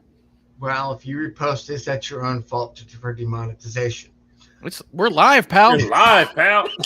Right? Put that cigarette out. Yeah, put that cigarette out, asshole. But that's the thing. Traditionally, WWE, whenever there's been an intergender match, if the female tags the male, then the male has to get out of the ring, and that's how the exchange happens. This didn't happen that way. It happened, but not as clean. They definitely allowed more leeway. It wasn't Right. ref enforced to the max. Yeah. Yes. Because there's Right. been a lot of times where they do that tag and it's very much like, all right, everyone move, reset, let's go. This is very much all like, hey, they had their tag, guys, do what you're doing. And it was like a tag match, like Bishop said. You get your 5 seconds in the ring. Do you think there's a little bit more to this? Like they're trying to see how, because it's a very indie thing to do. I don't think No. so. I do Nope. think it played a lot into Finn's character because Finn kind of gets lost in this whole shuffle where he's kind of being, that chicken shit the way the IWC says, where he's tentative to like really do his thing. Because we know if Finn wants to put one on, he'll just fucking go nuts. But he's being like this. He wants to be this guy who's going to be tentative around what's happening. So like if Edge gets tagged in, so what if Reyes stays in the ring for a little bit because Finn doesn't feel like fucking with Edge right now? But my only disconnect with this match is that I really think Edge has taken a step or two back since he's been back. I think he looks amazing, but his motions in the ring, they're a little tough. They're a little tough. Yeah, On the flip side, right, he's got to figure out how he wants to finish his story. I mean, we're talking about Cody, finish your story. Sammy, finish your story. Edge is literally trying to finish his story. He's trying to figure out the way to retire that's going to feel right. And maybe that is in a story with him and his wife out on their backs. I don't know. Look, I don't disagree. I don't disagree with anything Edge wants to do. Personally, I just can't give a full grade of this was great with the way I invest myself if something looks off like that. Like I said, we don't grade about shit here because we're not dicks. Well, no, I just think I'll tell you, like, yeah, it was dope, but like, that's all. I wish he could wrestle a bit better because he looks like he lost a step. So I'm gonna say that. Sure. But I think that's on the flip side could be because he's in there with Beth. And Beth may be top 5 all-time ability to get in the ring with the most gap between matches and not look it. maybe 2. Okay. And that's only because I don't know who else to put on that list. Well, I'm saying top 5 because I know I'm forgetting people, right? Right. But you think about HBK in 202 against Triple H, and you go, that dude didn't lose a step, but it's because Triple H took care of him like a motherfucker, right? Beth came in here, and I was all like, "Yo, has Beth been wrestling like nonstop?" And I didn't know about it. Like she didn't miss anything. She looked incredible. Yeah, incredible. She could be gunning for the world title, and you'd be like, "Yeah, she'll probably get it." Like, and that's something that's great about that because they're both getting up there to that point. They both have, they have a lot more to offer backstage than they need to offer in front of the camera, in front of the crowd. So it could be that point where because they're both trying to keep each other with enough shine that they're both looking to get that last. Can I throw something out there? What if? Yeah, just throw it at Digi. Okay. What if yell it at me? What if Edge won on Monday night? Digi, you have to answer that, man. I'm not allowed to. I've booked myself into a corner. Okay, I'm good with this. I got this. Okay. Sure. Because I get to be the fantasy booking guy because Bishop's an asshole. That's true. But let's fantasy book this. But I'm right. Edge. Nobody said it was mutually exclusive. But Edge wins. Okay. So we can already take out that whole gimmick. So you have the title chase going into Mania because we know Austin isn't getting a shot. We already know that Cena comes back here in the next month or so, that's where it's going. 2 weeks. So you could see that classic match, Edge, Cena, which you book yourself into a hard point there because both those guys, how much longer can they go? It's not, can they go physically? It's not worth it. It's the same reason I said I don't want to see Cena versus Randy again. We've seen it enough. We have it in the books. The fact that people are even trying to fantasy book Rock in Austin right now. We saw it in their prime. Stop. Give me something else. Not because they can't, but because there's too much to offer moving forward than to play back the hits. Right. Keep going. We love the member berries, But in terms of progression, the objective in wrestling eventually is to put the younger talent over, not have, a close to 50 to 60 some year old champion who's just going to do it after the show of shows. But at this stage, we see that rub doesn't always translate. I mean, look at Corbin and Angle at WrestleMania. It doesn't always translate. So Corbin in story, and JBL. Yeah, Corbin and JBL and Cena and JBL. Cena's last Cena, four, yes.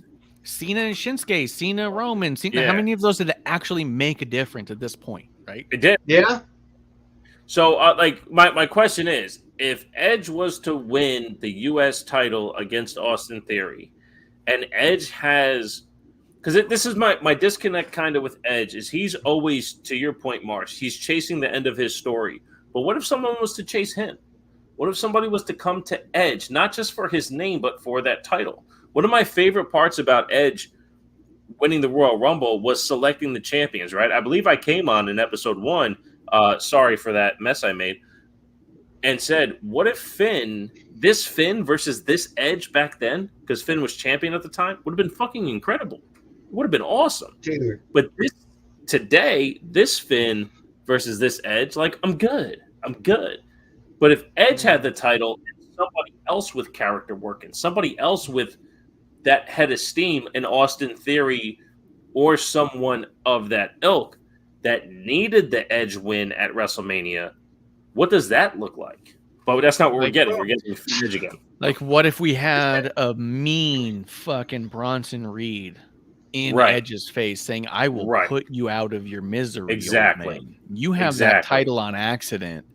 I'll tell you right now, I'm going to rip that title right off you and take your career. If I beat you, I don't want to ever see you around here. It took 6 guys to eliminate me the other night. Yeah, I'm coming at you exactly. Yeah, and I'm tired when young guys like me have to fight so hard to get any spot because old guys like you won't just go the fuck home. Put your career on the line. I could say that. And I love that Randy Orton promo you just cut, but that's exactly where that heads. Yeah. And it seems like they're trying to, well, every story has been done, yes. I feel like at least absolutely been done. Some of these more we gave birth to a hand. You can't do anything surprising now. Yes. Iconic.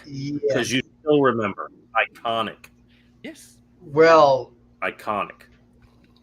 And iconic or embarrassing for a legend. Hangman being an alcoholic and Mae Young giving birth to a hand.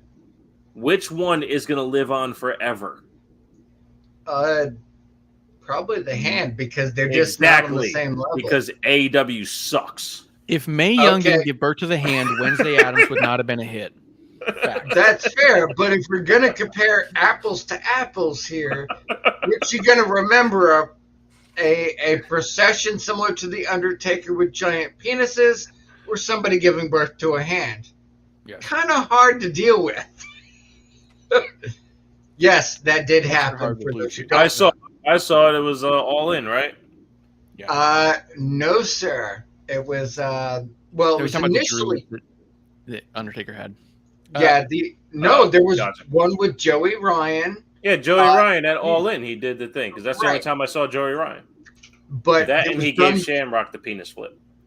It was done beforehand. It was kind of tested out in Ireland, in which the female competitor, because it was an intergender match, used a bunch of vaginas at that same point. It was the weirdest fucking match in Irish history. Yeah. Big shout out to Vagina Monologues. What about the stay down the pole match?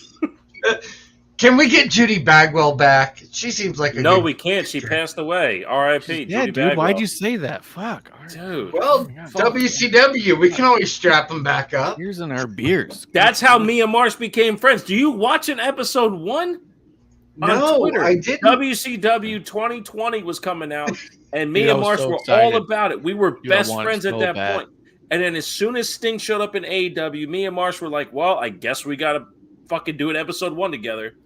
Yeah, so here we are. Fucked. The second Sting showed up in AEW and we realized WCW 2020 wasn't happening, we were fucked. Yep. Brock Lesnar, Bobby Lashley. Lashley. I didn't care for it. 24-year-old, pot to go. I haven't been able to do Leo Rush in a long time. appreciate their athleticism. I just wasn't into it. Like, Here's my. I'm so Real back quick. and forth on it. That's not a bad take. What? I appreciate the athleticism, but I wasn't that into it. That's good. That's not a bad take. No, it's fine. Overall, that's not a bad take. I'll tell you, coming out of the match, I was all like, fuck. But after Raw, I feel like Raw put a layer of plaster over that fucking hole in the wall. They gave a good enough reason and explanation and talked enough shit on Brock that made me go, you know what? Brock Lesnar is a dick. He did kick him in the ball sack just to get out of that. You know what I mean? Where when I was watching it in the moment, I was all like, this is a short match. Lesnar with a low blow, and then he beats the shit out of Lashley. And I was like, that makes Lashley look kind of weak. But at the same time, I've been kicked in the balls a lot. And most of the time, I'm not up for fighting afterwards. Well, because you're ready to sleep, because you usually finish, right? And about your honeymoon night. Yeah. Usually that's the end. So I'm like, okay, I could see where Bobby Lashley might be done for the night and say, just do with me as you will. That's not a stretch. You nailed it. You fucking nailed it. Look, Fucking nailed it. I just gotta say, for the record, I have so much respect for producer lady, and please don't hurt me. That's my job. Yeah. See, another one. Everyone's getting kicked in the dick around here. No, everything's gotten much better since producer lady stopped listening to the show.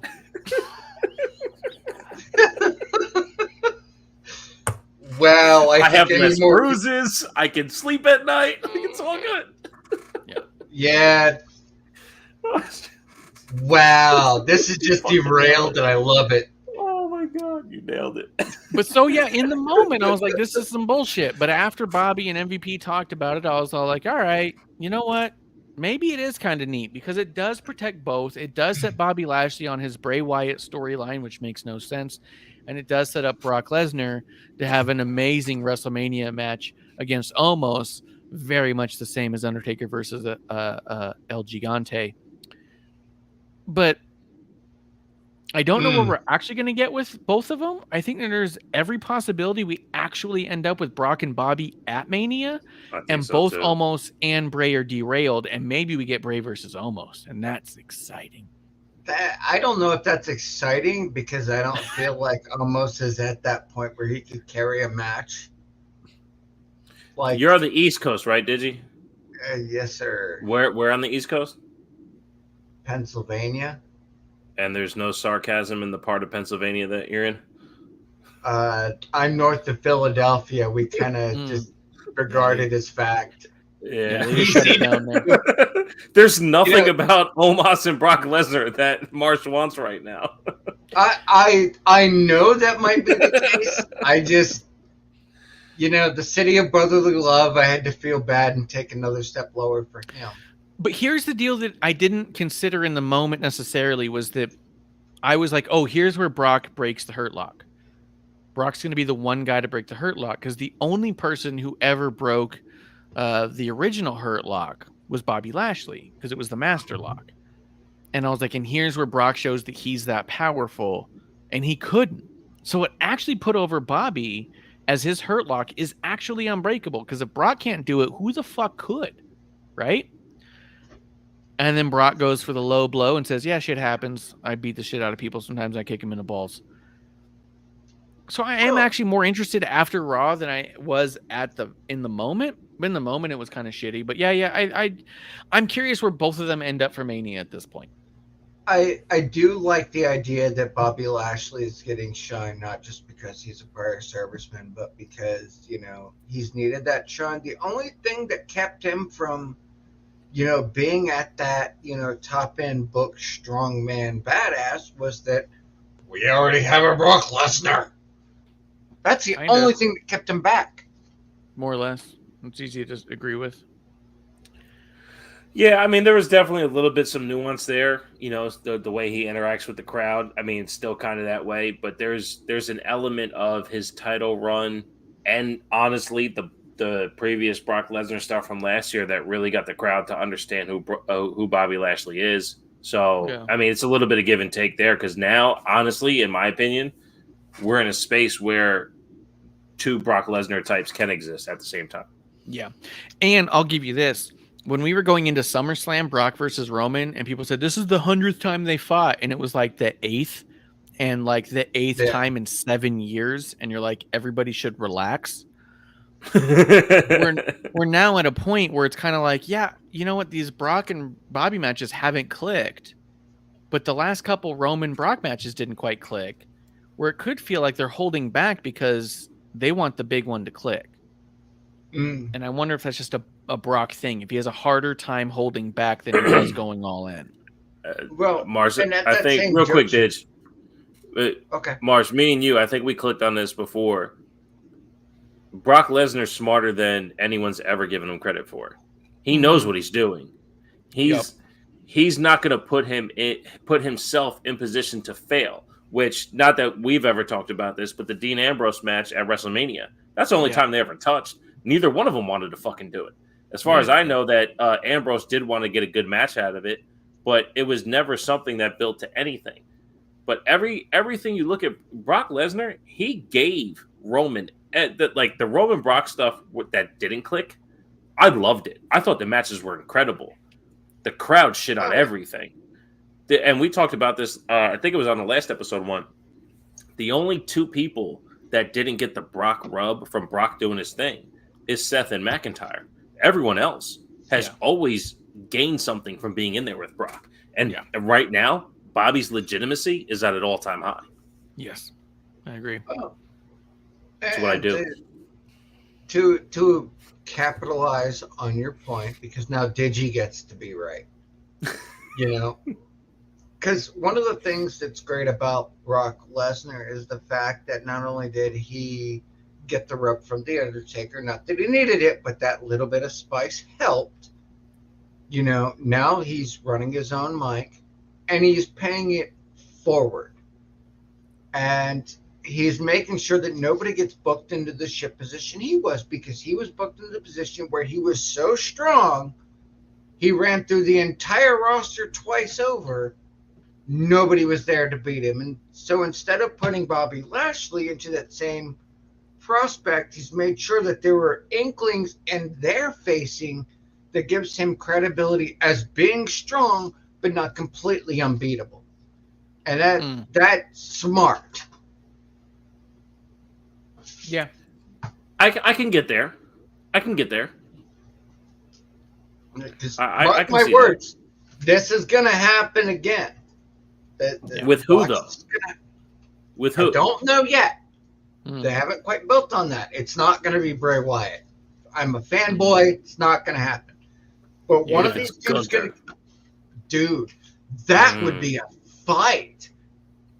Although Gunther was on After the Bell with Corey, and actually Sam Roberts had sat in on that one. And his response to why the match hadn't happened sounded an awful lot like, because Brock doesn't want to. And so that'll be a tough hurdle. But let's keep it moving. Prior to the main event, there was one other match. It was the men's Elimination Chamber match. And I'll be honest, this was apart from... So Brock and Bobby happened. I wasn't thrilled with it. For me, if I'm being honest, and I typically am, especially when I'm drinking, the men's Elimination Chamber to me this year was completely throwaway. I could have done without watching any single second of it. There was very little. There was two things that came out of there to me that was a net positive. Bronson Reed looked strong as hell, and Damian Priest kept saving the match from everybody else's stupid shenanigans. Outside of those two, everything else was pretty trash. And to me, overbooked, super spotty, and just not well thought out. It was a mess to me, and it was a bunch of people trying to get themselves over without thinking of what any of the psychology of a match could look like. No one was trying to help anyone else. Everyone was in it for themselves, except for Bronson and Damian Priest, is how I got. And I would say there's an exception with Seth Rollins because I know how he is, but how the match played out, all of it was about Seth versus Logan Paul, and none of it was about the rest of the shit. I thought Montez was a fucking clown. I didn't like any of it. Johnny Gargano was a mess, and Bronson Reed had to sell for him a bunch. And Damian Priest kept saving the match. I don't know. I've heard other people say they loved it. I'm willing to hear you guys give me a bunch of poor reasons on why I should have liked it. But yeah, I could have done without this match entirely. No, you didn't have to like it, but it was fun. I mean, it wasn't. I hear you, and I wish the stakes were higher. I wish things felt more important. And I watched it with Bishop Jr. and when it was left to Seth and Theory, and the cage was extended open, I was like, oh. And he goes, "What, Dad? What?" I goes, "Well, somebody's going to come in." And I was like, I don't want to ruin it for you, but somebody's going to come interfere. I don't know who, but they left the cage open for way too long. So the fact that the entire match built towards the Logan Paul thing, I felt a little why, like when, so the way you defended the Usos jumping KO during the Sammy match, where like we had this really fun, decent match the whole way where I wanted to see a finish, that the same thing, like, okay, I already bought in. It's for the U.S. title. Now I'm invested in the match. This looks like fun. Let's see where we're going. Oh, okay, this match was just so Logan Paul can interfere. That's kind of fucked. Yeah, that's kind of fucked. And I'll give you these two aspects to it. I think one of the major problems was this match was completely constructed to get Montez Ford, Bronson Reed, Gargano, and Damian Priest over. I think Theory and Seth are already over, and those four have been failing on the main roster as singles. Montez is almost over, but like really it's the he's a cartoon kind of over. Bronson Reed's not clicking, Gargano's super not clicking, and Damian Priest is just that other guy in Judgment Day. This whole match was designed to, you guys got to get yourselves over. This calls back to the headlock that we talked about earlier. They don't know how to get their stories over. They don't know how to get themselves over. They just think a move ought to do it. Although Damian Priest and Bronson Reed did the most work to get themselves over, it was almost overshadowed really overshadowed by Gargano and Montez Ford thinking the way to get over is to do something stupid. They overdid it so hard that it spoiled the rest of the match for me as I'm trying to watch other people actually try to succeed. There's a potential that enough people, because they were chanting, this is awesome, oh my God. They're chanting these things because of the move, because of the spot, not because of the moment, not because of the people. Any single person could have done everything Montez Ford did and got the same exact reaction. No other person could have done the exact same thing Sami Zayn did and got the same reaction.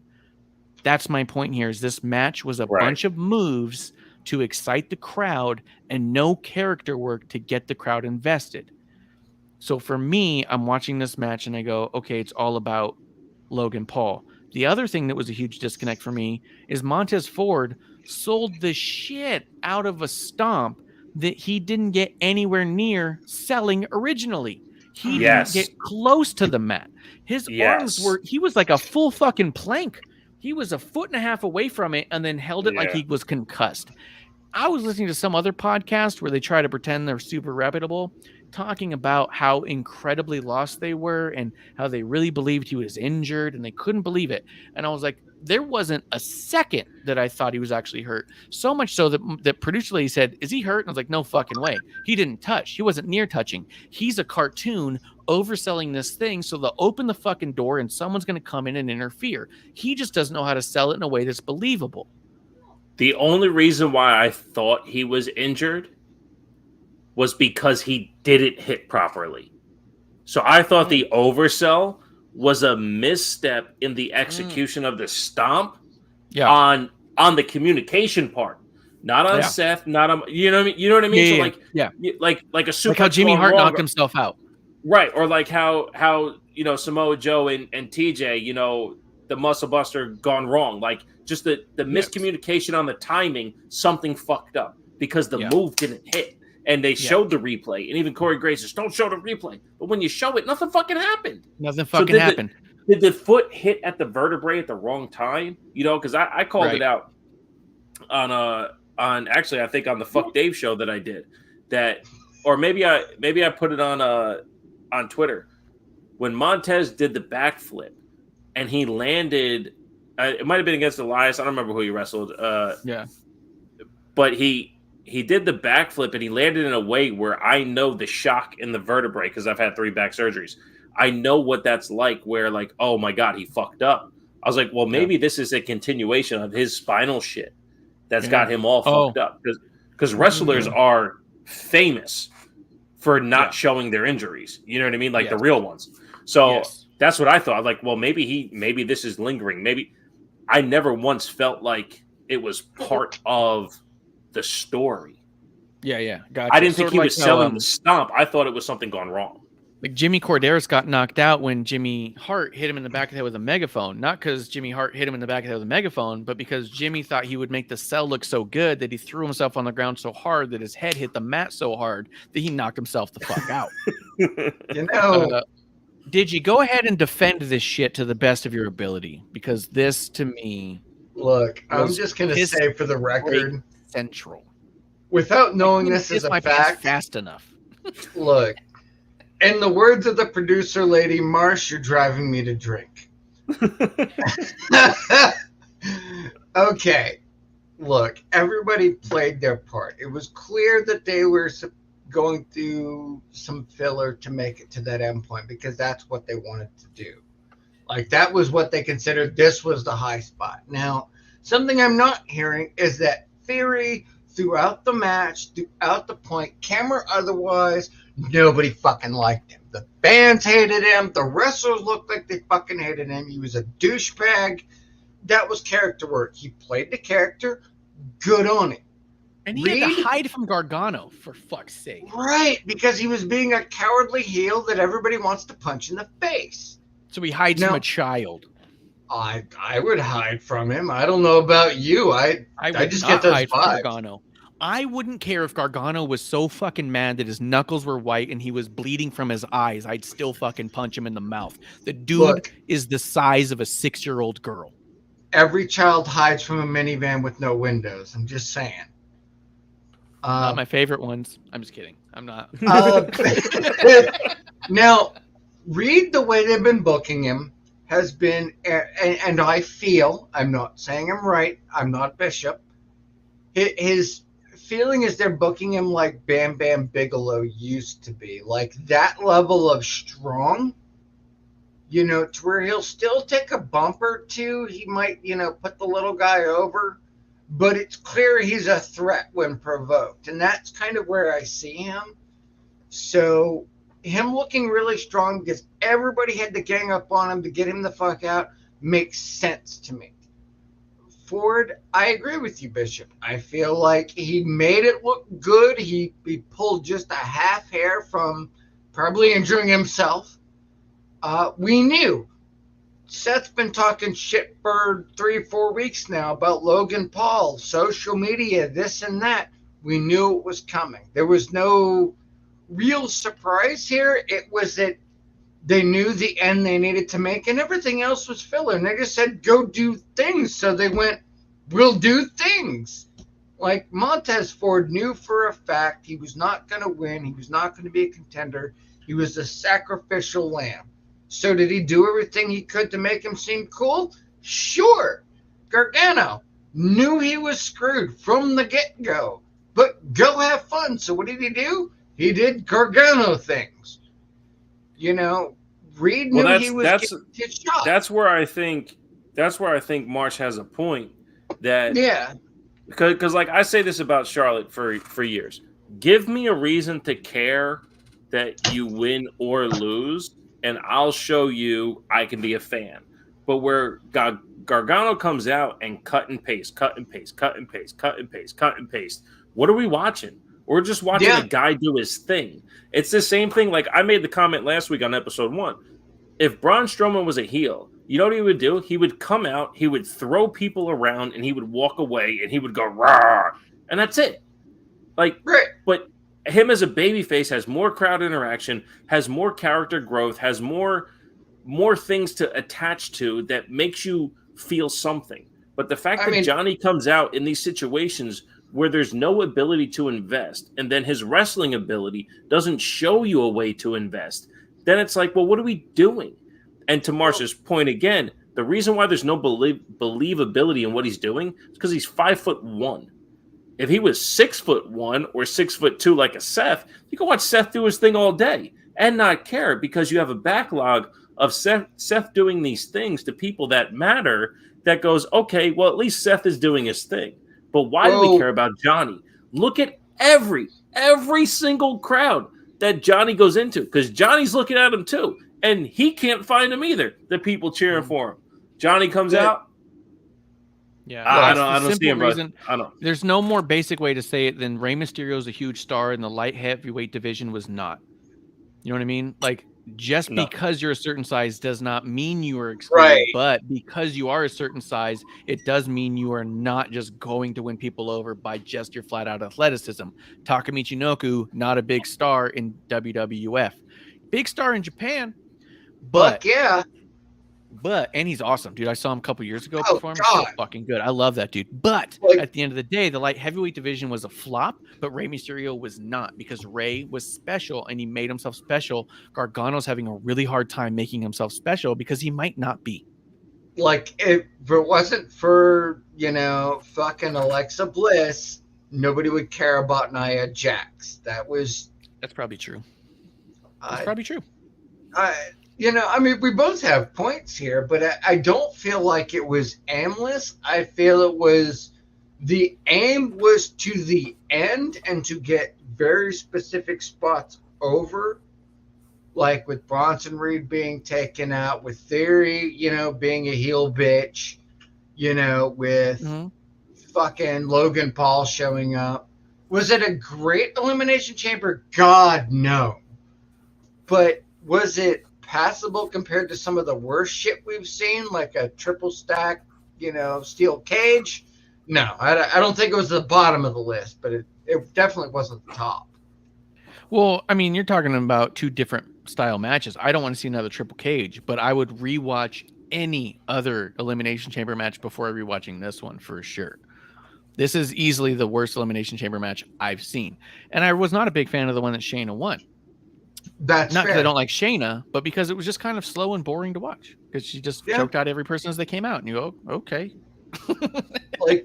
and we get the point of where they were trying to go with it, but it would have been nice to see, could have been a variation. Yeah, right. But this is just one where I was like, everyone is concerned about getting their spot over, and no one's trying to get themselves over, is what it felt like. Yeah. Except for the couple people who try to get themselves over, like a Seth, a Theory. I mean, the reason I didn't talk a ton about Theory is because Theory's been working to get himself over forever, and he's doing a bang-up job, and he did awesome here. Problem is, he was forced to sell for Gargano in a way that was stupid. Bronson was forced to sell for Gargano in a way that was stupid. He's not believable because they haven't taught us that he's believable. Because for one, he doesn't connect. He's super soft. You want to talk about Paul Heyman's punches? Watch fucking Gargano kick somebody. There's no difference. You know what I mean? Like, the problem is he's not working to make me believe. He's working to get me to cheer, and there's a difference. Could you imagine if Montez was told, hey, go out and do your thing, but don't pander to the crowd and don't pick up the microphone? Yes. Yeah. Then he'd be believable. Then that spot off the ceiling wouldn't feel gratuitous. He would look like an incredible athlete who's in fantastic shape trying to win. But when he panders and he does these spots, it's like, oh, well, you're just looking to do another spot. Dude, the fact he came out and tried to fucking do the rock people's elbow immediately, I was out so fast. He did that in seconds, and I was like, you look like a moron. In seconds, you look like a fucking idiot because you're not trying to win. You're trying to pander to the crowd. You're a dick. Yeah. You're a showboat. And you're not even I mean, what the fuck? Like, it was stupid. When's the last time you've seen him in believable singles competition either? And I think there's a reason for that, because he does shit like that. Mm-hmm. But to the press conference, the press conference, Triple H goes, and Montez did a bang-up job, and Gargano did a bang-up job, and I forgot to mention Bronson Reed. He did an outstanding job. Because he's like begging the audience. he really think- is. He really is. Bronson so were Reed they. was the star of that match, as far as I'm concerned. Because as I was saying to him, and I don't know if you had your wireless in when you walked through. I did. Yeah, I do. Yeah, me too. No, I keep not it you, in. him. Yeah, I keep it in. Yeah, like that Pros. whole thing. I Yeah. really very much He is think much like a Bam Bam. that's where I look, because we haven't had somebody like that in a while, of just that size that wasn't put in some awkward tag team named after natural. The closest we've had is Kevin Owens. Right, and they made him lose weight, and they did the same thing to fucking Bray. It was the Although, same did you shit. guys notice when Kevin Owens came out this I think it was for the Chamber, not Rumble. His arms were jacked. His shoulders were real round. Like, as soon as he came out, I was like, "Fuck, that guy's like working his arms like a monster." He does look like he's got action figure arms. It's crazy. He's And been Dids, working. don't get big caught guys. up in the making them lose weight, because that was a narrative about Gunther too. And look at Gunther's work now. These directives into taking care of yourself to prolong your career or look more presentable on TV or become more athletic in the ring, like, there's value to that. So if making Kevin Owens losing weight gives us an extra 5 years of Kevin Owens because he feels healthier and more productive, then by all means. But it's not like they kept him off the TV like they did Mark Henry or Big Show, back in the 2000s, or Yokozuna. We lost like 4.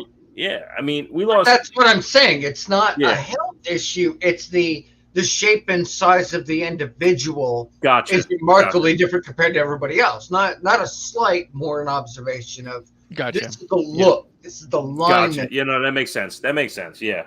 Yeah. And it's about making that person look imposing versus sloppy, right? Like, you have Bastion Booger versus Bronson Reed. One is imposing, one's a mess. Right. Right. It's like the difference between somebody who's and I've made this comparison before, and it's not because I'm a mark for my own people. Look at the way they've turned Lacey Evans. Has gone more American flag, super patriotic. The way she's doing the moves, they're mixing Alundra Blaze's gimmick along with Sergeant Slaughter. They're kind of taking the part of what was notable and smashing them into one character. Yeah. And it's going to take a while for that to catch on, because they've flipped her 12 ways to fucking Sunday and gimmicks. But plus she's starting to miss in the ring, which is not a good thing. But yeah. But yeah, that Elimination Chamber match could be thrown out, because to me, we were just trying to get to Seth and Logan Paul, and we were already there. Gargano, we already know he knows how to do a fucking Hurricane Rana. Montez, we already walked in knowing that he's willing to jump off of a tall thing. Like, to me, the two standouts, Damian Priest, Bronson Reed, they came, they wanted to get themselves over. They wanted people to believe in them both. And that's what I walked away with, was I believe more in Bronson Reed and Damian Priest today than I did yesterday. And I believe less in most of the others. You know what I mean? Like, and I always believed in Damian Priest, because that dude, when given, his capabilities are there. Right. When given the room to work, especially outside of WWE, dude is top notch, easily top 5 list. Dude, amazing. In WWE, he's done fantastic. NXT, he did really well. His whole rivalry with Sheamus, I loved it. I was there at SummerSlam in Vegas when he won the title off of Sheamus, and it was so good watching Sheamus work the crowd to Damian's benefit. Like, I'm sitting there being worked and realizing it's happening and go, oh shit, Sheamus is a master at this. I've got nothing bad to say about Damian Priest. He's gotten lost in the mix of Judgment Day because Dom is such a standout. Rhea is such a standout. Finn is undeniable. And then we also have Damian Priest. So Damian needed this more than most. So maybe that's why. Bronson, I would have liked. Yeah. Yep. I would have liked if Bronson had won, because I think that him as a U.S. title holder could have been big for him, and you could move forward with Austin Theory in other ways, and you have a ready go story with Bronson and Miz, which would have been fine and would have made Bronson look great.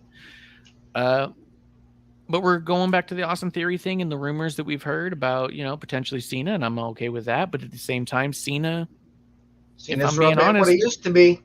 he kind of needs to win against Theory. Well, You know what I mean? Like, but, Cena's come back to lose too many times for me to be too excited. but at that same juncture, this is one of those unique lineups where Cena's Fast 10.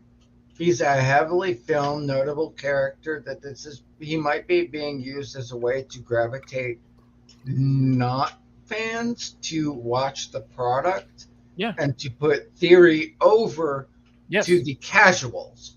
Yes. So all maybe, of that makes sense. However, maybe Cena needs to lose. he's lost the last 12 matches he's had except for a tag. That's fair. So at this point, saying you beat Cena doesn't mean anything anymore.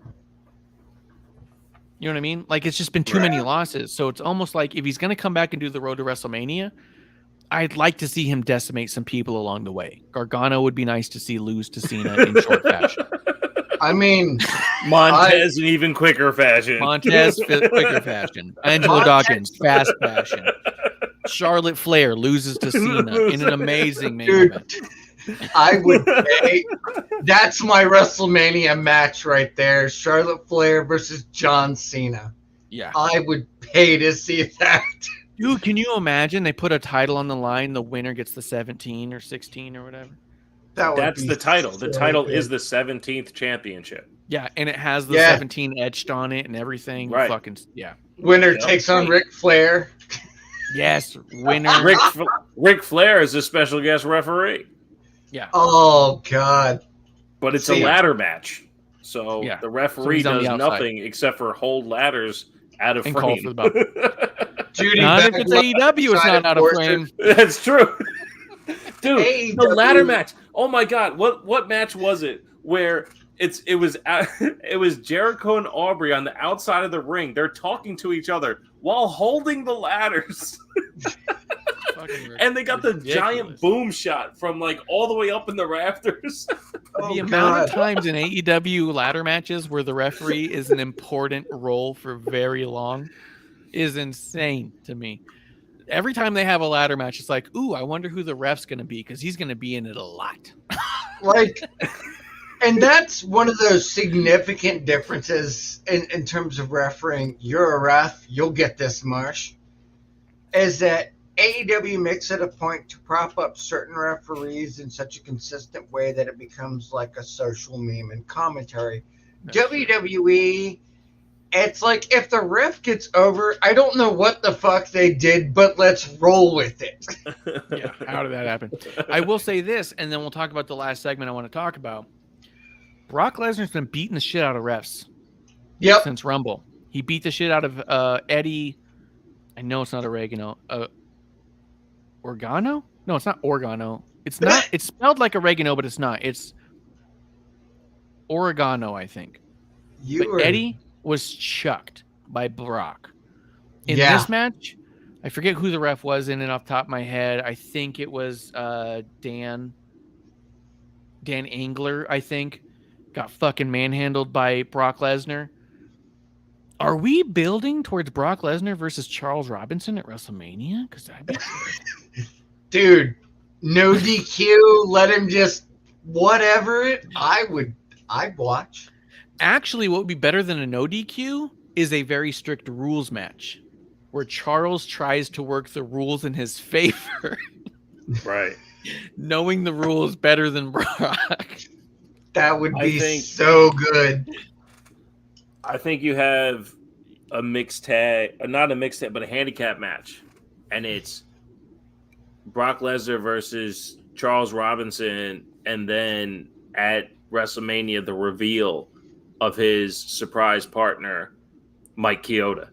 And we get the Mike Chioda return at WrestleMania. The crowd would go ballistic. Dude, you get a Chioda out there? Dude, to be honest, thinking about it, Chioda not coming back since Triple H has been in charge is a huge miss. You ain't kidding. Like, the fact he got released to begin with was a weird blindside for everyone.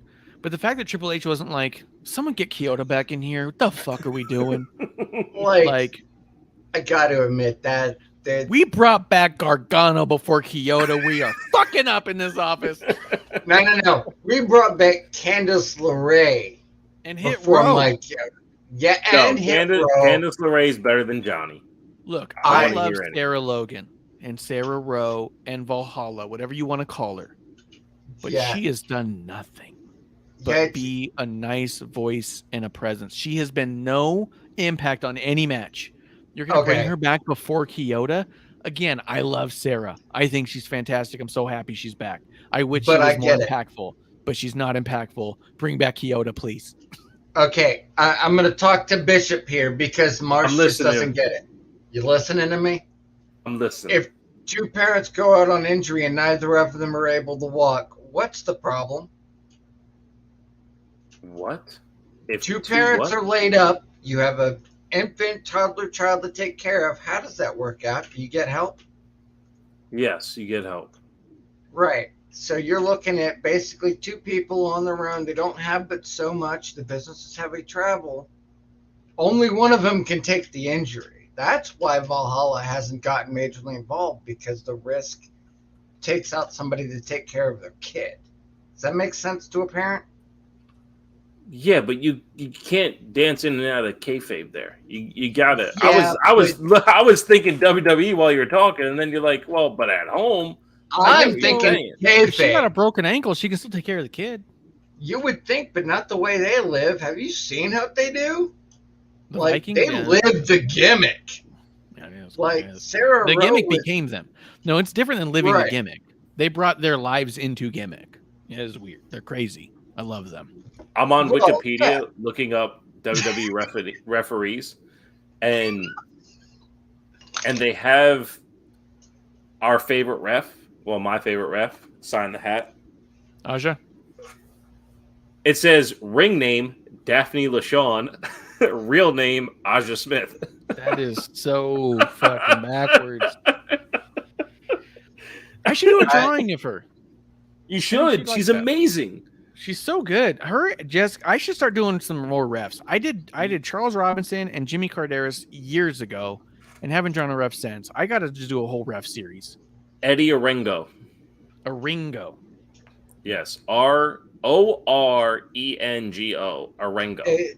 But if you're gonna do ref stuff, I demand that you do some Stardom in New Japan, because some of those. I'm not drawing red sneakers, you dick. Fuck you! You red sneakers. Oh God, what an inconvenience! You should have bought the boots last week. They were only $350. Here's the problem with New Japan: they don't have rules. So they have rules. Not many, but they have them. Limit draw. They know how to count to 60. Marsh can't count past 1, so I get the New Japan disconnect. Too many numbers over there. What are they doing? I don't know, man. I have heard an interesting rumor, and I would love to hear guys' thoughts as seasoned veterans of commentating. So there's talks that WWE is trying to get Omega. Okay. What do you think of that idea of bringing him over to main roster? Because he wouldn't be NXT. Nah, he'd be awesome in the U.S. title. He could go directly to NXT if I'm being absolutely honest. Because here's the problem. The reason AJ went to the main roster was because he was so coachable. And he's fucking phenomenal. Sorry, I'm a mark. He is. He's perfect as he is. And he's very coachable. If you said, AJ, I think we need to tweak it, he's going to listen. Yeah. I think from everything I've seen and heard about Omega, that he might need the culture shock of being told what to do on a lower level. He might need NXT to prove that he can work with them, because I think that there's a very real possibility there could easily be a belief that if they bring him in, he's going to throw a fucking hissy fit and go home and just wait it out. That's fair. I think Finn Balor. Oh, I'm sorry. Go ahead. Yeah, I think sometimes they use NXT to break the wild horse. Yeah, so to speak. That's something that Finn Balor said, and Nakamura has benefited from too. There's a blocking on a TV segment schedule, like the way TV is shot with cameras in WWE. It's called blocking. The spaces you stand for TV cameras. There's a way that you talk on the microphone. Finn Balor said, he's like, I thought I was always good at promos. Then I got to WWE and realized I didn't know anything. I didn't know what promos were. I didn't know the style of talking to an audience. So these little nuances that WWE has in their structure, again, that my biggest argument between the two companies is, yes, AEW can have $5 billion, but they don't have $5 billion infrastructure. I can take $5 billion, I can blow it on a whole bunch of shit that's not going to get me anything in the end. Or W can go, here, buy this for $5 billion, and it's the whole infrastructure of success. And one of those is teaching people how to talk to an audience with a microphone in front of cameras. And that's something that Kenny definitely doesn't have. He's an incredible athlete, and he does solid wrestling moves. But the way he structures his matches and how he looks on TV and the way he talks on TV, it doesn't translate at all. It's open for a ton of criticism, which I don't think he needs. I think that the coaching would be necessary to shine him up. And even AJ has said he's jealous of the people who got to go through NXT, which is why I think he was so excited to go work with Waller in NXT, because he said that there was a massive culture shock, even though that TNA and Ring of Honor had hooked their hats on him for so long. He thought he could just run a show all around him. He gets to WWE and goes, this is a whole other thing. And he says that he kind of wishes he had gone through NXT, and he didn't. Go ahead, did you? Can you guys still hear me? Yep. Yeah. Okay, cool. And that's part of the thing also. What's that? Oh. Fucking with you. He is fucking with you. This dude's from Delaware. He's like that, dude. He's from Delaware. That explains so much. I'm Dude, from it's New all York. clear. I live in Delaware. You're from Long Island?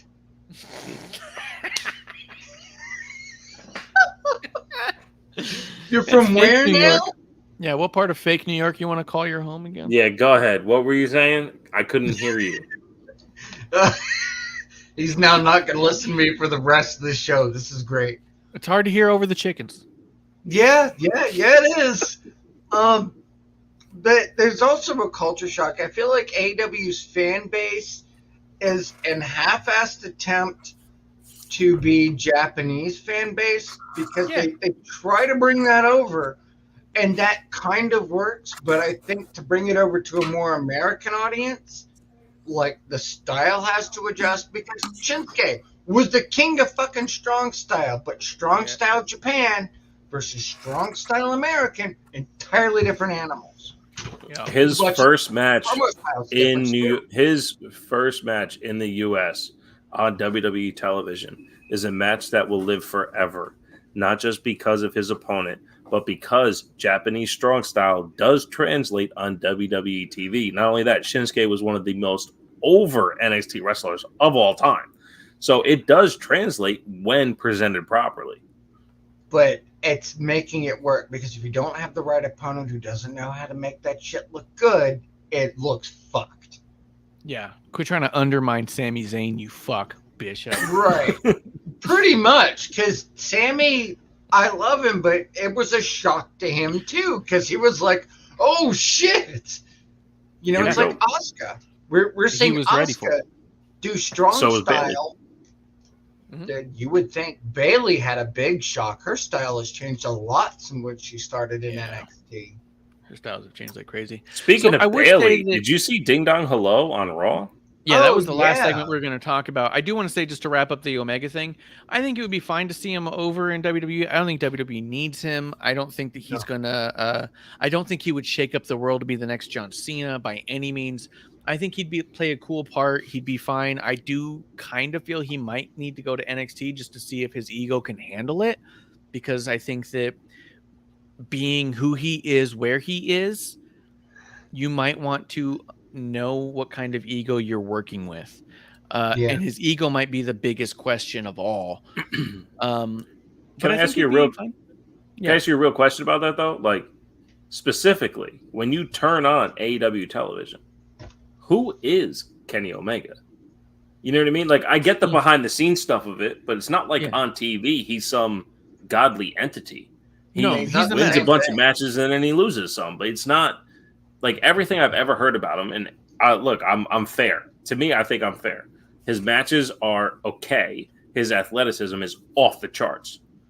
But, like, who is he? I don't think he is that special. Like, he's not a Roman Reigns contender at all.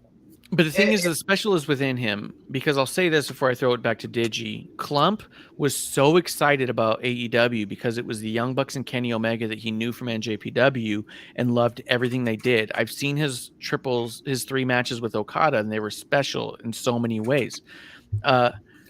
Once AEW cameras turned on, they became different entities. So much so that even Kenny and Ospreay in NJPW, people have been talking about this year as being Kenny's best match because it was the Kenny of old. Kenny is different in New Japan than he is on AEW.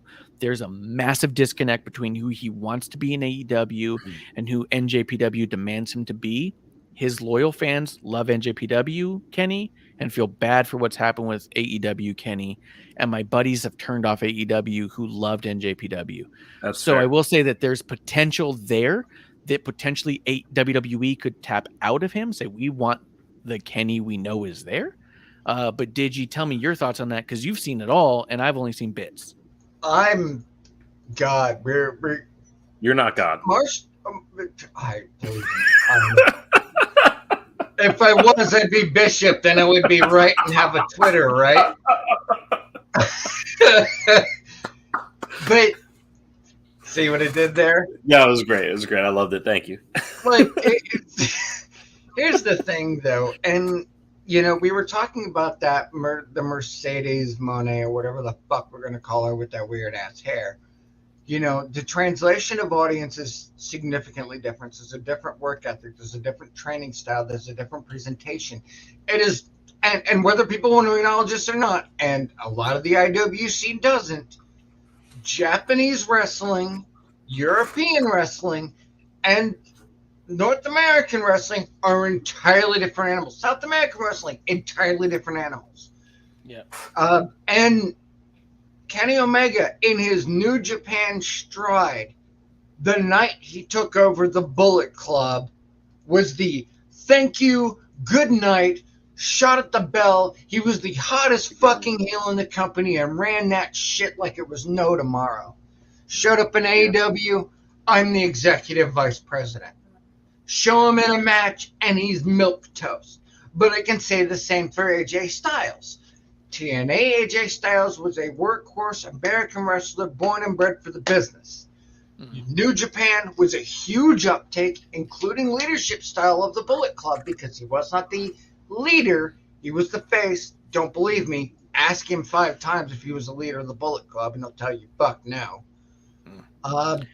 But then you look at his WWE presentation, and a lot of these wrestlers, you go from one to the other, there's a significant culture shock. Even going back to some of the older wrestlers, like when you had WCW, what's his name? I'm trying to think of the guy. He was a huge badass. He was one of the bigger major faces, came over, and was just a strongman. He did strongman style. It was a thing. It took years for people to get behind. Talking about Scott Norton? Who? Scott Norton from WCW? No. He was like a massive NWO guy for a long time, even in Japan. No, it was one of the Japanese guys they brought over. Oh, I gotcha. Who's they? WCW, he's saying. WCW. I'm trying to remember his name. Psychosis? No. Muda? Muda, when he came over, his style did not initially translate. But he it was retired like 2 days ago. Then to now, OG Mist guy. When Rey Mysterio started with WCW getting that mainstream effect, and that's what these younger guys are figuring out, is that what you did there is great. We love you. We see all the talent in the world, but when you come to this, there's a style translation difference. Yeah. Yep. And Kenny's having that translation issue. Let's wrap up with 2 quick points. One, Cody Rhodes promo with the Paul Heyman and the neck brace with the belts.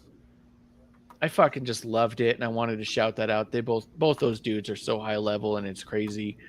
Was there anything? Paul Heyman sounding like a rapist? Oh God. Roman won't fuck your wife, but I will. Yeah, like where did that come from? Fucking beast. Can I tell you where Cody's losing it? Yeah. He's he's trying to play AEW, WWE at the same time. He's trying to play, hey, I'm smart out here because I know you're smart. I'm not going to play you for a fool, instead of just letting us go along for the ride. He said at the press conference after Royal Rumble about, and he's being all chummy with the news journalists and shit, and he's saying these things about, well, I never mentioned this, and I don't say that. And then when he said in the ring, and Roman, and I've never said your name, and I don't talk to you, but we haven't been face to face, but someday we will. That's a thing he's been like telling us off screen, like, just let the story build. I think he broke in that moment by, instead of just saying, Roman, when we come face to face, you will know I need to finish this story.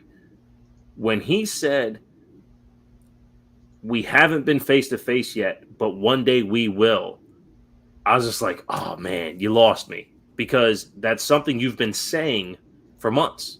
He was on the bump months ago going, and I've been careful about not saying Roman's name. And he's trying to play both sides, the on the TV storyteller and the off the screen storyteller. And that's a massive AEW thing that honestly I give them credit for in that bubble, where it's like, look, we're trying our thing. We're going to do this. This is how we're going to do it. We're friends with you guys, all that stuff. My problem is they don't drop that when they hit TV. The fact that Cody brought it both ways, I was like, oh, dude, you almost brought me along, but you fell for it.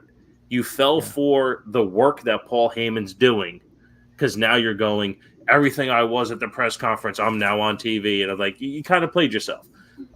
So I'm not, maybe the next one will get me, but this one, it pulled me away.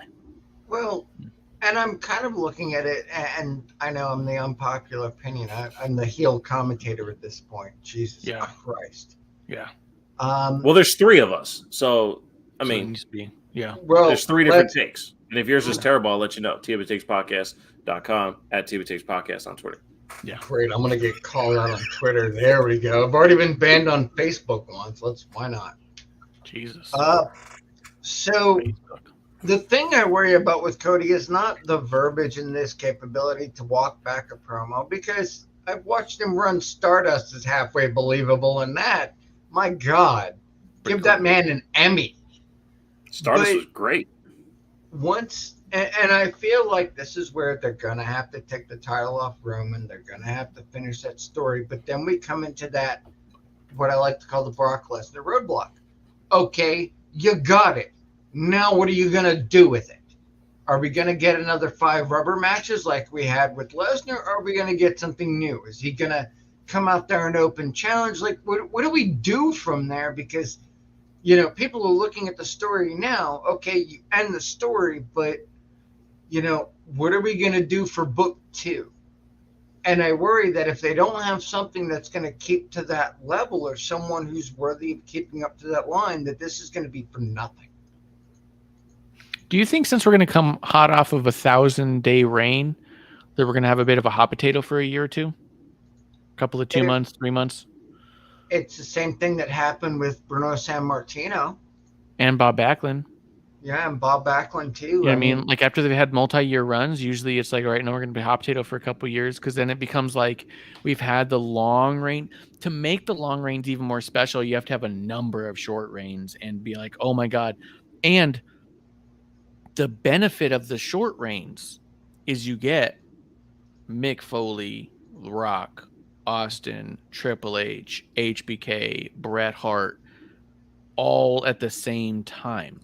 But they weren't do that now, though. Well, that's what I'm saying, is that, like, question.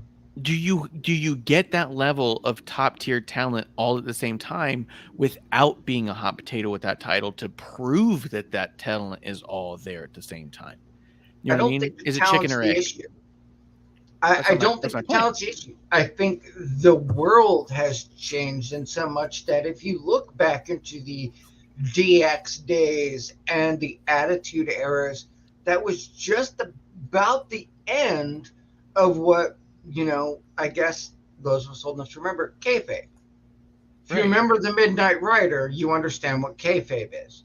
Sure, but that doesn't matter in terms of the ability to hold a championship and be believable, but also allow others to come up from underneath you, a la can Gunther transition from IC title to main champ in 2 months over Cody as opposed to 6 months under Roman? That kind of thing. Like Gunther's at almost 250 days of IC title, and that's to build Gunther. But what's going to make Gunther believable over Roman besides a Cody defeat? That's going to make Gunther more believable as champion is Cody defeating Roman. That's what Marsha's saying. Having a different champion is going to make others more believable. Then let me propose the counter question for you, because it'll make you both think. Maybe. Why did we believe Daniel Bryan could win the WWE title? I never could. Because his arm was broken. Because his arm was broken. Because the story in and of itself didn't match up, regardless of the capability. The story, we've spent the last, let's say generously 120 minutes talking about the story, and the presentation of that story was so important that if the story doesn't match up, it really doesn't matter whose wins, because we've got no reason to be emotionally invested. Which is why, that's why for me, real quick, that's why for me, a Cody win is not going to hit yet. They got what, 60 more days to figure it out. For me, for other people, 39. fine. They're already sold. How many? 38. Jesus Christ. 38 days. Yeah, it's that close. So 38 days to get me to believe that Cody's character ability can do what Sammy's character ability was ready to do.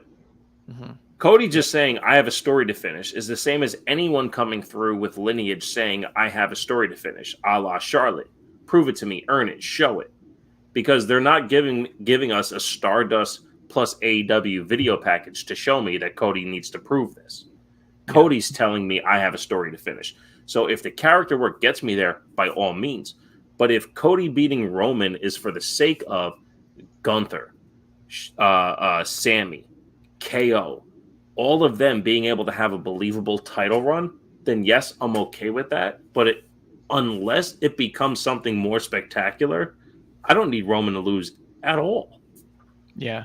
And what you're mixing up is Daniel Bryan won at WrestleMania 30, and it was the biggest event ever because he wasn't supposed to be there. He wasn't supposed to be there because it wasn't believable, but people wanted it, right?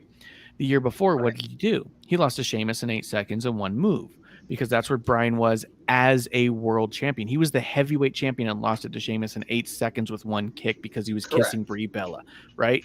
So to say that, like, hey, what makes him believable? It didn't. We didn't care if he was believable. We just wanted him, right? And that's what I'm saying, the difference between Daniel Bryan at 30 versus Stone Cold at 14. We had Stone Cold, HBK, Bret Hart, Undertaker, Mankind, The Rock, Triple H, and others all at the same time. Is it because they were all that phenomenal at one time? Or was it because the championship was floating around between so many high-level athletes that we couldn't tell the difference in their levels? And that's what I'm saying. You either have Bob Backlund and San Martino, or you have the Attitude Era.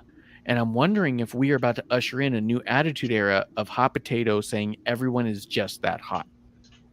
And that might be the case, because when you look at below Roman, like we talked about last week, if Sammy and Cody are having this promo that has you so fucking hot, and then all Roman has to do is put out a TikTok and basically laugh because they're not at that height.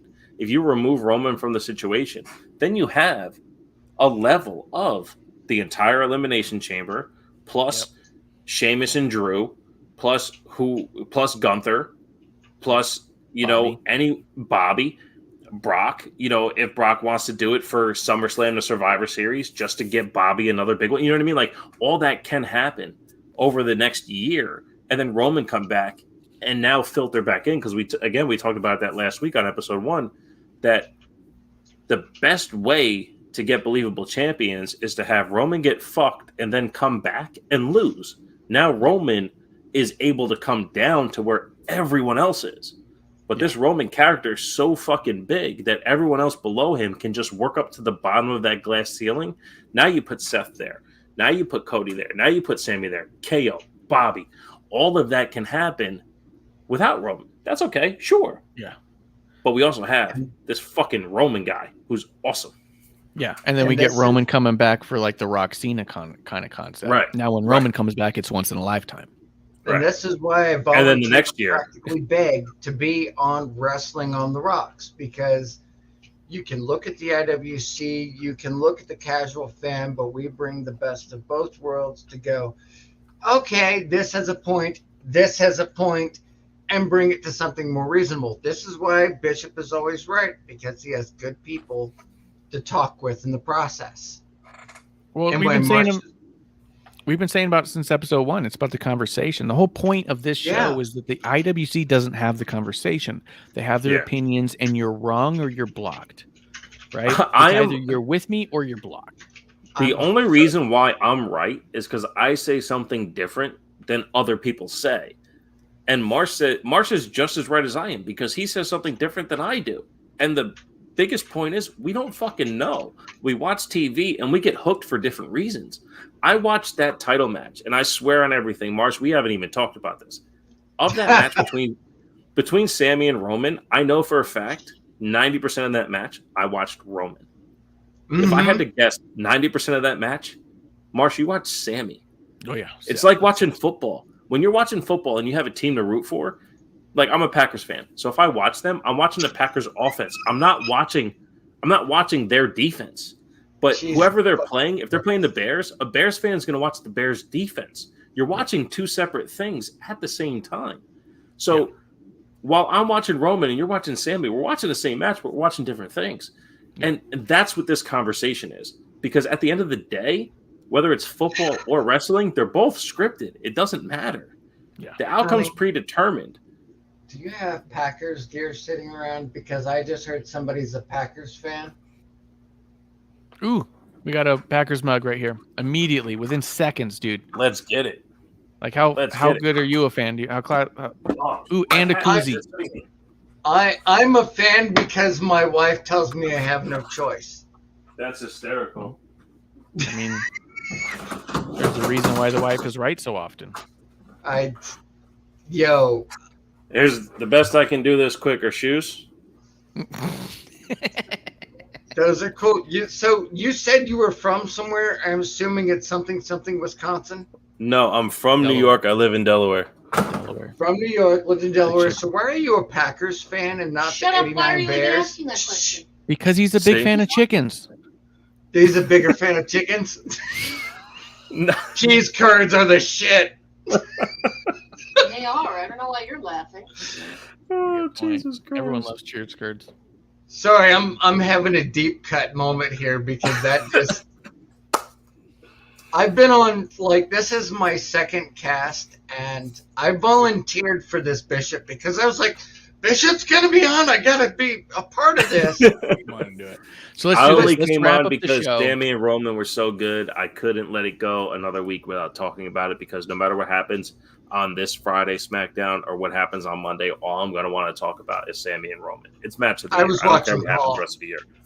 Let's wrap it up as quick as we can on Ding Dong Hello. We did have Bailey interviewing the tag title champions. You had Dakota, you had EO. I thought it was a really fun segment overall. You had Becky come out. I want to chance at him. You get Lita come out, and now you're kind of like, oh. I have been gunning for a Bailey Becky one-on-one Hell in a Cell match at WrestleMania, and the concept, I know that we're going to be getting Lita Becky before that, so we could still get there. But the idea that we're even dabbling with Becky and Lita against Io and Dakota, to be honest, doesn't sit well with me. It does feel like a less than thing for Becky. But at the same time, it also highlights that who the fuck do we have for Dakota and Io that's not Ronda Shayna? Yeah. I think at the end of the day, Becky's at a status where she does what's needed of her to carry the show, to carry the division. It's not about titles. It's not about moments anymore, which sucks because I'm with you, brother. I mean, Becky, Bailey, WrestleMania, Hell in a Cell, Falls Count Anywhere, Last Woman Standing. Give us something where the two of them can just display everything and put their hearts into a wrestling match. We're going to get the most perfect version of women's wrestling. Not to delineate it from the men's, but I mean, we know what we're talking about here when it comes to these two. we're going to get something so undeniable when they go, hey, well, why are you going to watch women wrestling? Here you go. These two. And the fact that it feels like we're getting robbed of that moment here, it is a letdown.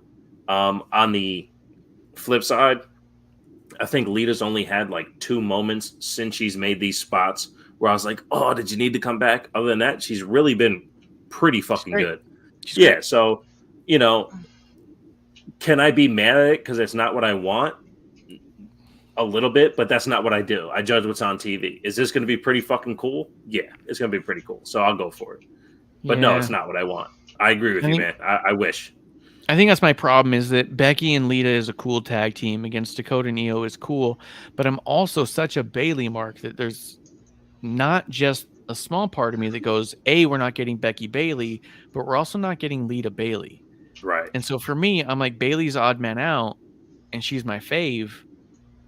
I want her to have, especially being screwed over after Mania, after no people, being injured without people. Like in my mind, I'm like, where's Bayley's next Mania? Yeah. So for me, I'm more she's earned it, right? She's earned it. She stayed back at NXT. She went through the moments. She had to watch everyone else. She sat on the sidelines healthy. She's earned it. Yes. Yeah. So for me, I'm more caught up on what Bayley's not getting versus what other people are getting. And that is my hill to climb, I suppose. But so for me, this was all very nice and it stung. What do you think of it? I'm going to be the odd man out, but that's fine. I'm used to it. I am a full disclosure. I am the fan of Becky Lynch. The number one protege of Prince Devitt, as you know, is Finn Balor. Because we would have no Becky Lynch without Finn Balor. That's just where it is. Yeah. I do feel like at the end of the day, I would have wanted to have seen a Bayley Becky Hell in a Cell, Last Woman Standing, whatever, anything, just those two. That's WrestleMania worthy. I feel like, and I know she was there, a Trish Stratus Lita tag team against the both of them would have made a lot more sense. It would be a legend rub. Those two are fantastic in the ring. Like, everybody could carry. There would be so much more. Yeah. But I get why, but I feel like they could have done more with it. Yeah, if you had the Trish and Lita versus Dakota Io and still had Bayley Becky, then I think it's the best of all worlds. Right, but we got half of both worlds and a cat in a sweater. Yeah. Now, look, there's still time to play it out. Let's just say that the cat loses the sweater and this tag match happens on Raw in 2 weeks, and then at Mania we get the blow off of Becky and Bayley to get those two out of the way of Trish and Lita having the tag match. That's all good too. Again, another reason why I like fantasy book, because those moments would be fucking amazing. So that would be fair. The fact that that's not what we're getting and on TV is what we're talking about, these women's titles. Did they specifically say at WrestleMania? No. Okay, it's definitely not. So that's the match is like next week. Right. So that's where we need to just wait and follow the story. But to your guys' point, we're talking 38 days. Yeah. That's why I bit a hole through my lip, because I was like, I get it's next week, but fuck, we're like steps away from where I want to be, right? So it was that whole thing where it's all like, look, I love this for everyone involved. I hate this for me alone. Right. Well, it's like, traditionally speaking, you generally have your matches set within the last 40 days of Mania. It's coming out of whatever pay-per-view. That's true. And usually know what's coming up, but we're now at a spot, except Cena and Seth and all that, unless the story is the no story. Yeah, and I hope so. I would love that. So far, I have to say, between Levesque, me and Marsh, I'm your favorite. I get it. It's cool. Yeah. I mean, if we booked it, everybody would be happy, but clearly we're not. Yeah. All right. Well, unless you guys have anything else, I feel like it's good time for last call. You guys have hung tight a lot longer than we anticipated. We had a lot to go over. SmackDown Raw, Sami Zayn, the master that he is. We had to trash a lot of things. And did you want to talk about Kenny Omega for a while? So, That is what I bring to the table, my dudes, is while we might not talk about everybody else in these WWE segments, I bring some of that knowledge over for those that not everybody's going to know. Who's, it's just a thing. for sure. Look, it's in episode 1, so anytime Marsh wants to hit play, we'll figure it out. Always episode 1, and I'm here for it. I beg to be on episode 1. Yeah, it's always a good time to debut on an episode 1. Bishop, you want to put over your show one more time? Yeah, at TW Takes Podcast on Twitter, TWTakesPodcast.com. At some point, sometime, or some amount of drinks, I will release. But until then, catch me here when it happens. So, Marsh, my brother, thank you for having me on. Digi, thank you for sharing the spotlight this week. Much appreciated. I think it'd be cool if you went on a whole like a fuck saga where you only recorded when you were really pissed off about something specifically, and it was just fuck that person, and you just like ranted, even if it was like 10 minutes, just to rant on fuck that person for this reason, and then Dude, I'm here for it. No, that's a fantastic idea, but when you first said fuck saga, it sounded like you wanted me to have a OnlyFans and just release me fucking. Because a fuck saga is like, the Star Wars trilogy, but like, or 9-pack as Star Wars. Like, and I'm just not ready for that. I don't have the production value. Look. We don't need to get into OnlyFans territory. That's just weird. But we could, though. I mean, you'd have Only that weird kind if of you fun say it's weird. I mean, yeah. If you started an OnlyFans, you could get the funds to have a better OnlyFans. I mean, that's true. And all they have to do is drop the background, and then it'll show my bed. So it's like kind of the same thing. Pro Wrestling OnlyFans, Bishop. There you go. There you go. That's, what? Jordan Grace does it. Some other talent does. So it's possible. And it's all predetermined. We know how it's going to finish. The thing is I have to trick you like Roman to let you wonder how the finish is going to happen. Yeah, and the worst part is hearing my wife scream, she loved you." Worst part of every match. I just wanted this. Just wanted this. We loved you. Yeah. Oh my god. This is why TFTpodcast.com. I'll be around. You'll see me. Mars, thank you, brother. Digi, thank you for letting me crash the party. You can find Digi over at twitch.tv/Medusa Rocks. You can find me at Ref Marsh, us at WOTR the show. Guys, gentlemen, we'll be back. Cheers to you. I love you guys. I wouldn't trade this for the world. This is too much fun. We will be back tomorrow night for a brand new episode 1 right here in the dive bar of the IWC. Gentlemen, that's last call. Cheers.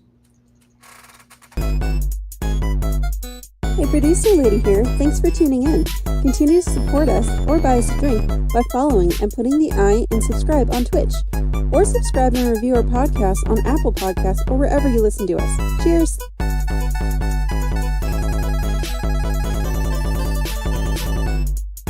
I would never have a drink with wrestling on the rocks.